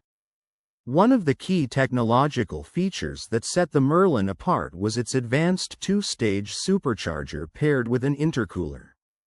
This setup significantly boosted the engine's ability to sustain high-altitude performance, giving the Mustang a decisive advantage in combat. German inline engines, such as the Daimler-Benz DB605 series, simply could not match the Merlin's ability to operate effectively at high altitudes over extended periods. Furthermore, the Merlin was not only powerful but also reliable and relatively straightforward to maintain in the field, which was crucial given the demands of wartime conditions. In contrast, German inline engines faced mounting problems as the war wore on, especially during the year of 1944. Severe shortages of raw materials forced German manufacturers to use substandard substitutes in critical engine components, which led to a decline in quality and reliability. Production dispersal, a strategic move intended to protect factories from Allied bombing, inadvertently hampered quality control efforts, resulting in engines that were increasingly prone to failure and operational issues. The Daimler-Benz DB605 series, for example, suffered from these deteriorating conditions, making their engines less dependable and more difficult to repair under combat conditions. The disparity in aircraft and engine performance had a profound psychological impact on German pilots. These men, who had entered combat with confidence rooted in their rigorous training, the capabilities of their aircraft, and their tactical doctrines, experienced a gradual erosion of morale as the war progressed. The reality of fighting against opponents equipped with aircraft that outperformed theirs in nearly every meaningful parameter became painfully clear through direct combat and extensive observation. Programs like the Zirkus Rosarius, which involved the capture and examination of Allied aircraft, provided German pilots with tangible evidence of the technological gap, further undermining their confidence. By late 1944, the cumulative effect of ongoing combat experience, the recognition of the technological and logistical advantages held by the Allies, and the exposure to captured aircraft had shattered the illusion of German superiority. Pilots understood all too well that they were facing adversaries who possessed decisive advantages in aircraft performance, numerical superiority, logistical support, and intelligence gathering. They found themselves in a situation where every high-altitude mission demanded extraordinary bravery, a courage that bordered on resignation, with many accepting the grim likelihood of death or severe injury as an inevitable part of their duty. Accounts from former Luftwaffe pilots and post-war interviews vividly describe the hopelessness that would set in as American fighter formations appeared on the horizon. Many pilots recalled the bitter knowledge that, no matter how skillful their tactics, they could not evade or outrun the increasingly advanced American fighters. The thought that engaging the Mustang at high altitude was a fight at a severe disadvantage in every critical aspect was a harsh reality they faced daily. Conversely, avoiding combat altogether meant allowing American bombers to carry out their missions unopposed, hastening the collapse of Germany's military and industrial infrastructure. Neither choice seemed to offer a truly acceptable outcome, illustrating the dire straits in which German pilots found themselves, a situation where strategic options were during the final year of the Second World War. German fighter pilots found themselves confronting an increasingly bleak array of choices, each fraught with peril and limited by the deteriorating strategic situation of Nazi Germany. As the Allied forces pressed inexorably into German-held territory from multiple directions, advancing from both the east and the west, the Luftwaffe's situation grew more desperate with each passing month. Despite this, the German aviation community endeavored to extract every ounce of tactical advantage possible, including operating a specialized program known as the Wanderer's Rosarius. This unique initiative persisted into early 1945, driven by the desire to glean valuable intelligence from captured Allied aircraft, particularly the iconic P-51 Mustangs. As long as there was sufficient aviation fuel to keep their aircraft flying and functioning airfields to serve as launching points, these demonstration missions continued. German test pilots would showcase captured aircraft, often using them in controlled flights and tactical evaluations to understand their operational limits, flight characteristics, and potential vulnerabilities. Such efforts were part of a broader strategic attempt to understand and possibly counter the technological superiority of the Allied fighters. However, the relentless advance of Allied armies, who were pushing deeper into German territory from multiple fronts, gradually compromised the safety and feasibility of these operations. The German military's logistical and infrastructural capacities faltered, and maintaining access to operational bases became an arduous task. The increasingly chaotic situation, marked by relentless aerial bombardments, ground assaults, and the collapse of German military administration, inevitably led to the cessation of these demonstration missions. As the collapse of Germany's military structure accelerated, even specialized units like test and evaluation groups, which had previously been prioritized for resources, could no longer sustain their activities. Their eventual disbandment was an inevitable consequence of the overarching disintegration of German military power. The fate of the captured P-51 Mustangs, aircraft that had once symbolized Allied air dominance, remains shrouded in mystery, with many details lost amidst the chaos of the final days of the war. Some of these aircraft were undoubtedly destroyed during the intense Allied air raids that targeted German airfields in 1945, often obliterating large swaths of the Luftwaffe's remaining aircraft stockpiles. Others may have been deliberately destroyed by retreating German forces, who sought to deny their valuable assets to the advancing Allies. In the chaos of retreat, Some aircraft could have been abandoned or intentionally destroyed to prevent them from falling into enemy hands. A few of these Mustangs might have survived the war's end, only to be recovered later by the victorious Allied forces as they advanced deeper into Germany. Yet, records of such recoveries are sparse, incomplete, or have been lost entirely, leaving many of these aircraft's post-war stories untold. Despite these uncertainties, the systematic testing of captured Mustangs proved to be an invaluable source of tactical knowledge for German pilots and engineers. By analyzing these aircraft, understanding their capabilities, optimal engagement parameters, and exploitable weaknesses, German strategists hoped to adapt their tactics and improve their defensive effectiveness. This intelligence provided insights into how the Mustang could outrun, outclimb, and outrange German fighters in various combat scenarios. Yet, the practical utility of this knowledge was ultimately limited. By 1944, the fundamental disadvantages faced by the Luftwaffe, namely, inferior aircraft performance, severe numerical disadvantages, and shortages of fuel, spare parts, and experienced maintenance personnel, could not be overcome by intelligence alone.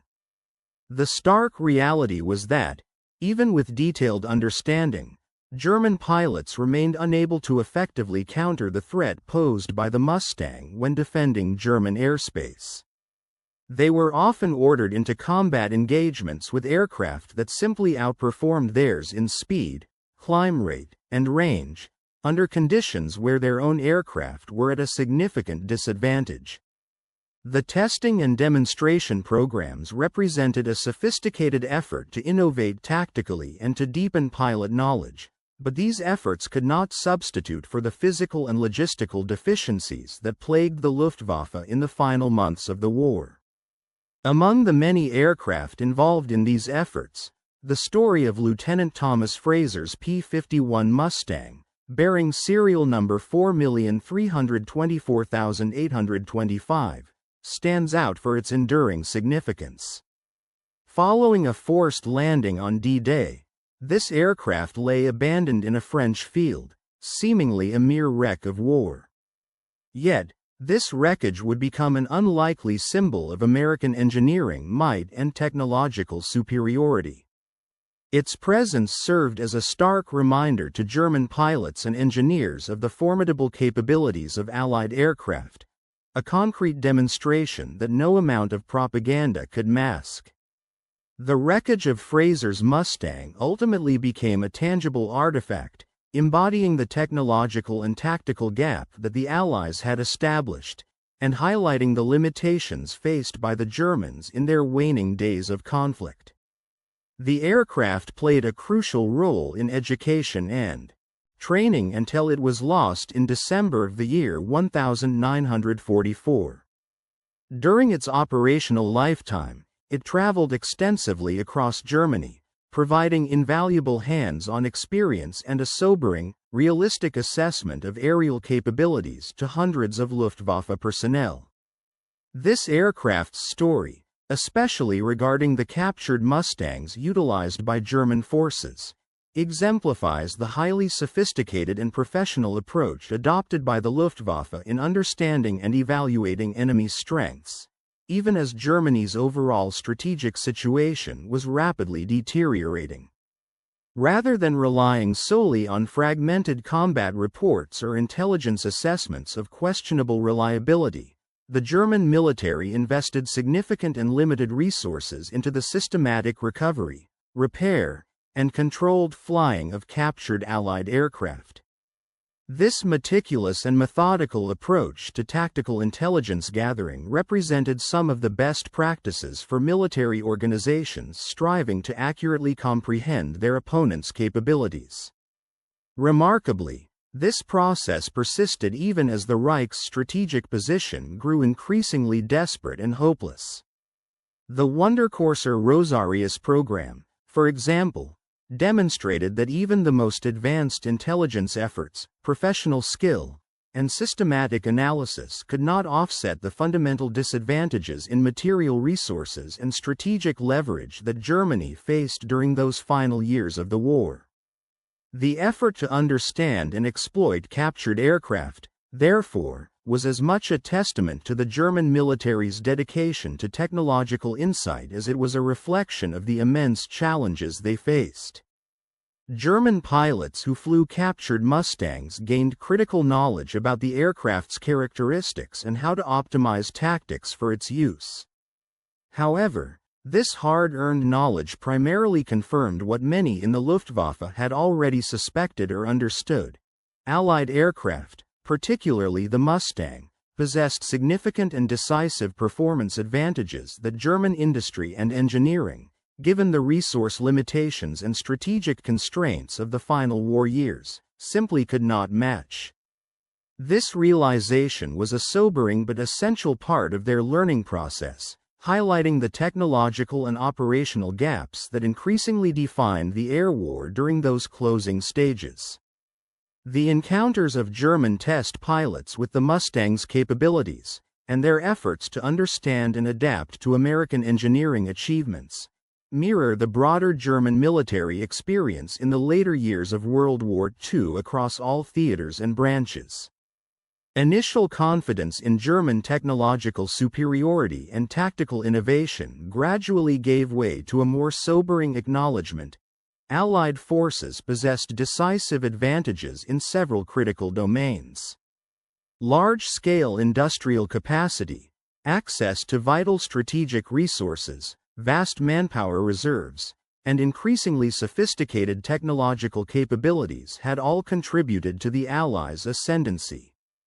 The Mustang, in particular, served as a visible symbol of these broader advantages, embodying the American industrial and technological prowess. American designers developed a fighter aircraft that excelled at its primary mission, long-range bomber escort, delivering outstanding performance and reliability. Despite the complexity of the design, American industry produced these aircraft in enormous numbers with consistent quality, ensuring a steady supply for the Allied war effort. Moreover, comprehensive training programs prepared pilots thoroughly, enabling them to maximize the aircraft's potential and effectiveness in combat situations. German forces, through initiatives like the Wunderkorser Rosarius, studied, analyzed, and appreciated these technological and operational advantages but found themselves unable to replicate or counter them effectively, given their own strategic and material limitations. The technological sophistication of the P-51 Mustang challenged the Germans' understanding of aerial combat and engineering, exposing the gaps in their own capabilities. Despite their diligent efforts to analyze and learn from the aircraft, their resource shortages and strategic disadvantages meant they could not develop a comparable adversary, nor could they effectively counter the Mustang's strategic and tactical advantages. This ongoing struggle underscored the widening technological gap between the Allied and German forces, a gap that ultimately played a decisive role in the outcome of the air war during the final years of World War II. The first time vividly underscored the profound shift in aerial warfare capabilities brought about by the advent of the P-51 Mustang. Prior to its widespread deployment, Allied strategic bombing efforts over Germany faced a significant obstacle: the inability of escort fighters to stay with the bombers throughout long-range missions deep into enemy territory. The existing escort aircraft, such as the Republic P-47 Thunderbolt and the Lockheed P-38 Lightning, despite their impressive performance in other aspects, simply did not possess the fuel capacity necessary to accompany heavy bombers on the entire journey from England to targets deep within German-held territory and back again. This shortfall meant that German fighters could patiently wait for the escort fighters to reach their fuel limits and retreat, leaving the bombers increasingly vulnerable during the most perilous segments of their missions, when they were closest to their targets and most exposed to enemy defenses.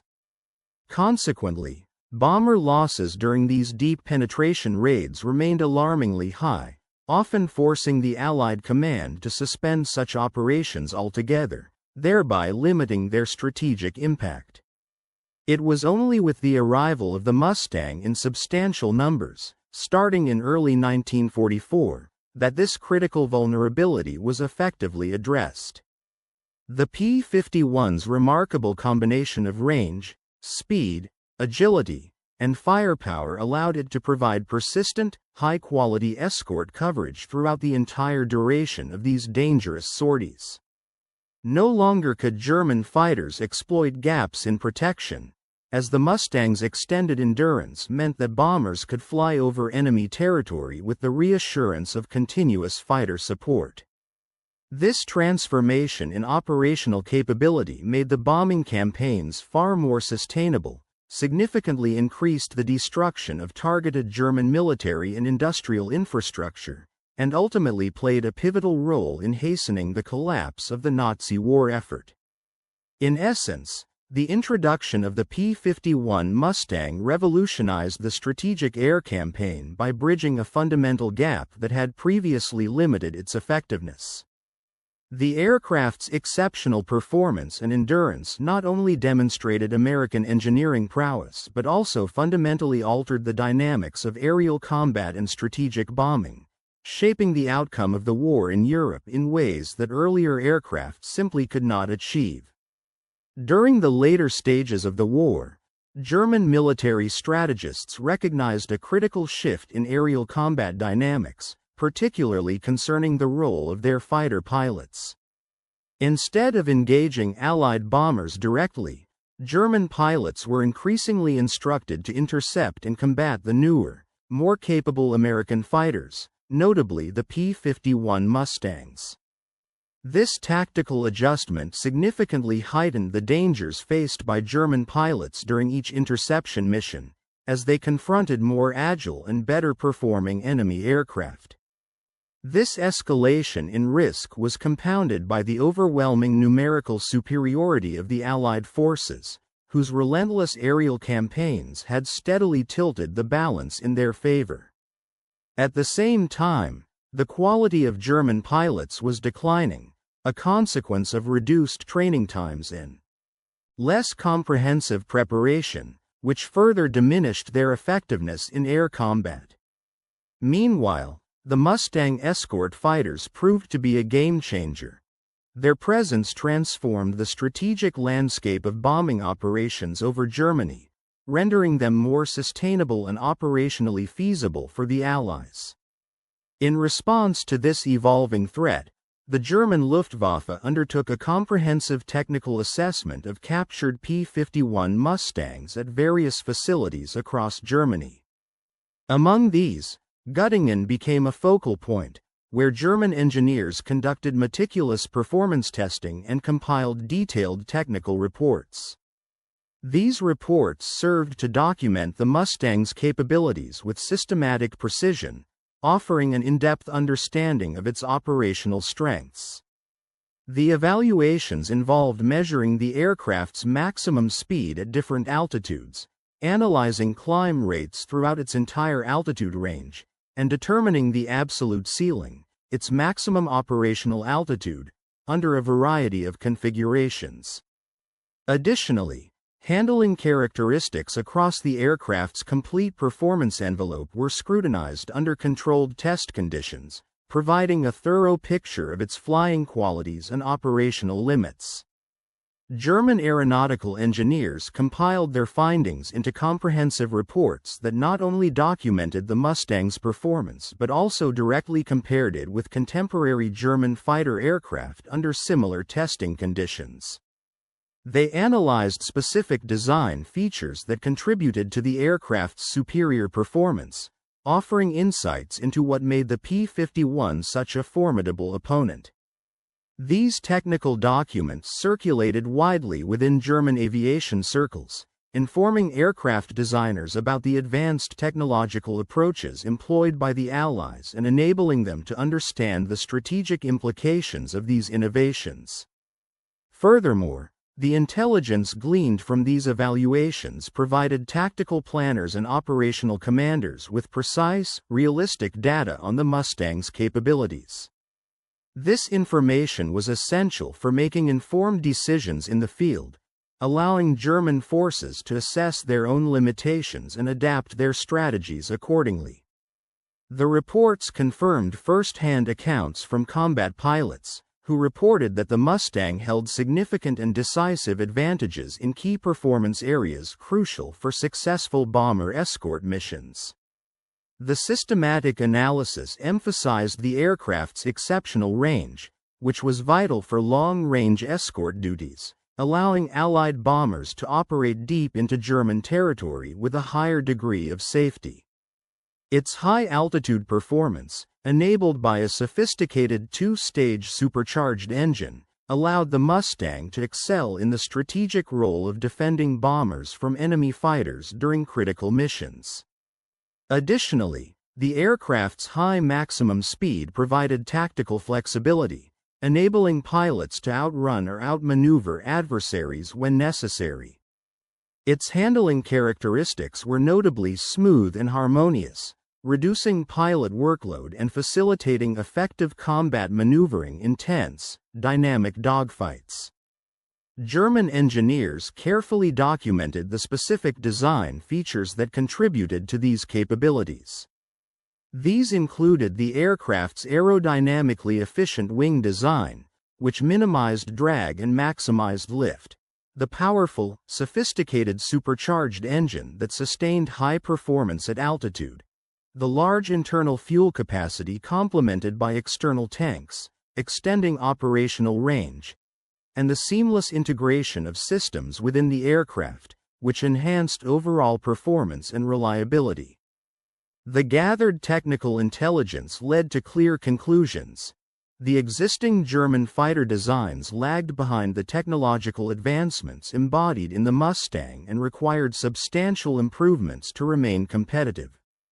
This realization prompted Germany to initiate several ambitious fighter development programs during the year of 1944. These programs aimed to integrate cutting-edge technology into new aircraft, with specific intent to counteract Allied air superiority. The Germans sought to develop fighters with advanced features and capabilities, hoping to restore their dominance in the skies and effectively challenge the formidable American escort fighters that had proven so difficult to counter. The Focke-Wulf FW-190D, equipped with an inline engine specifically designed to enhance high-altitude performance, represented one of Germany's strategic efforts to refine its aircraft technology in response to evolving aerial combat requirements. Alongside this, the Germans developed the Faller-Tar-152, a dedicated high-altitude fighter crafted to confront the increasing dominance of Allied air power at elevated altitudes.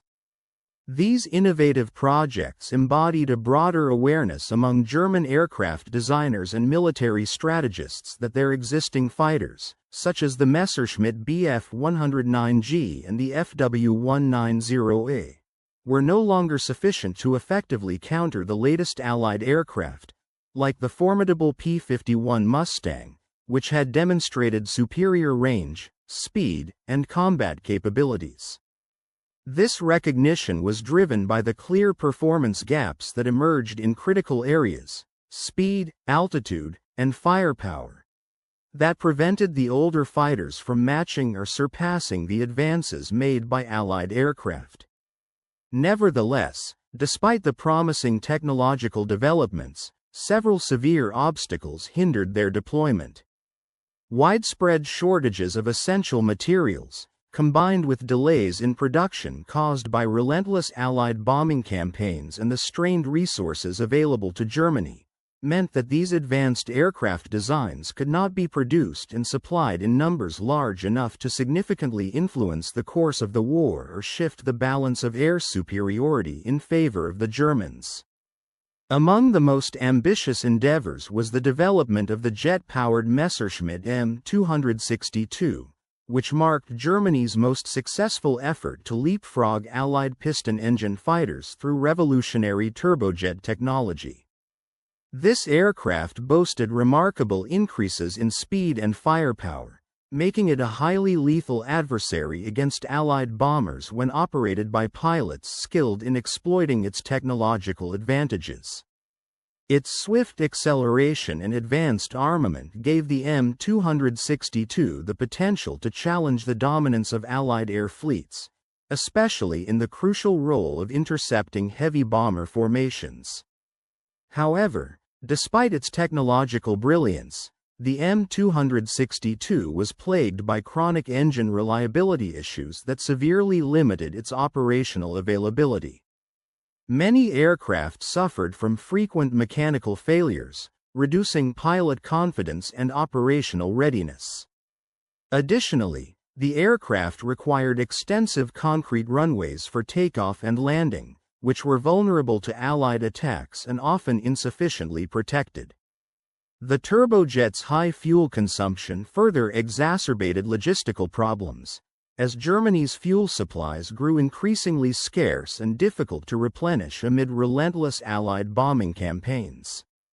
Moreover, by the time the M262 entered service, it was produced in limited numbers, arriving too late in the conflict to have a decisive impact on strategic outcomes or to seriously threaten Allied air dominance.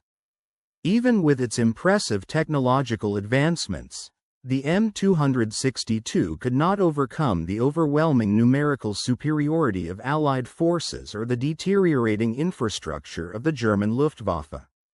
The collapse of the German war effort was accelerating, with critical shortages of fuel, dwindling pilot training programs, and the destruction of key aircraft production facilities all contributing to the Luftwaffe's declining effectiveness. As a result, during the final year of Europe's conflict, the Luftwaffe disintegrated systematically, losing its ability to mount meaningful resistance against the Allied air forces.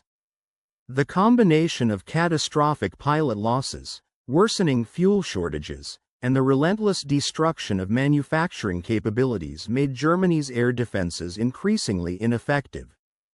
Despite the skill and valor of individual pilots, the overall capacity of the German Air Force to defend its territory and challenge Allied air superiority was rapidly diminishing. Throughout this period, efforts to gather tactical intelligence by testing captured Allied aircraft, such as the P-51 Mustang, continued as long as practically feasible. These programs aimed to glean insights that could improve the survivability of German pilots under increasingly unfavorable conditions, even as the strategic outlook grew bleaker and the inevitable defeat loomed. German pilots who had extensively flown and studied the capabilities of captured Mustangs faced the conclusion of the war with a complex blend of admiration, regret, and resignation. They recognized the engineering excellence embodied by aircraft like the P-51, appreciating the technological achievements that had made such aircraft so formidable. While many pilots harbored no illusions about the inevitable defeat of Germany, fully aware that it was a war lost by all measures, they also understood the importance of acknowledging the skill and innovation demonstrated by Allied aircraft and pilots during the conflict. Having directly observed the material and technological advantages enjoyed by the Allies across all branches of military power, air, land, and sea, the captured aircraft and the pilots' experiences served as stark reminders of the formidable edge the Allies possessed. These reflections underscored the tragic reality that, despite the valiant efforts and technological innovations of the German forces, they faced an insurmountable challenge in overcoming the combined strength of Allied industrial capacity, strategic bombing, and overwhelming numerical superiority. The testing program for the P-51 Mustang stands as a compelling and instructive chapter in the history of aviation during World War II. It vividly illustrates how professional military organizations, even when faced with dire and seemingly hopeless situations, persistently pursue the understanding of their adversaries' strengths and vulnerabilities through rigorous and systematic intelligence collection. This process of gathering insights was not merely theoretical but involved direct, hands-on experience, often gained through the capture and detailed examination of enemy aircraft.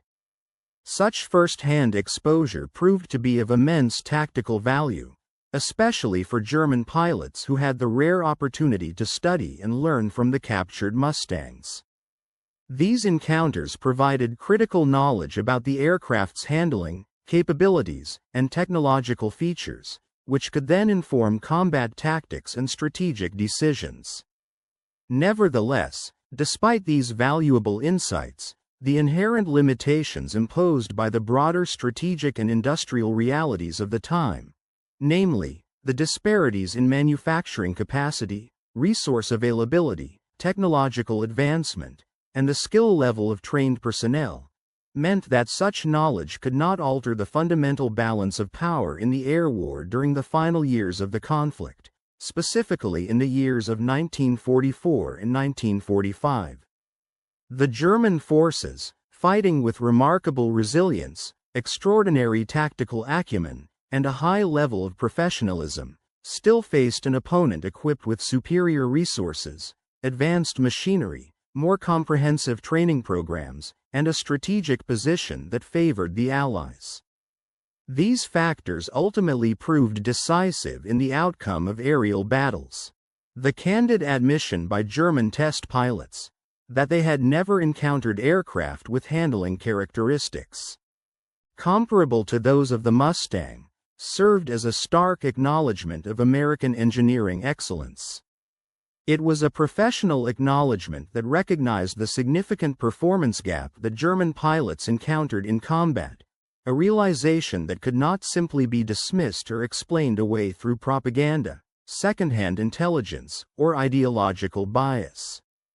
This honest recognition, rooted in direct personal experience rather than propaganda or hearsay, underscored how confronting uncomfortable truths often requires first-hand evidence that cannot be obscured or rationalized away.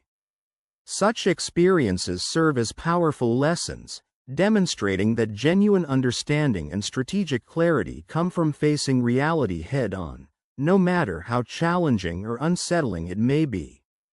The legacy of programs like Zirkus, Rosarius, and similar efforts extends far beyond their immediate tactical benefits, illustrating the crucial importance of systematic intelligence gathering, meticulous technical evaluation, and honest assessment of an enemy's capabilities, even in the most adverse strategic circumstances.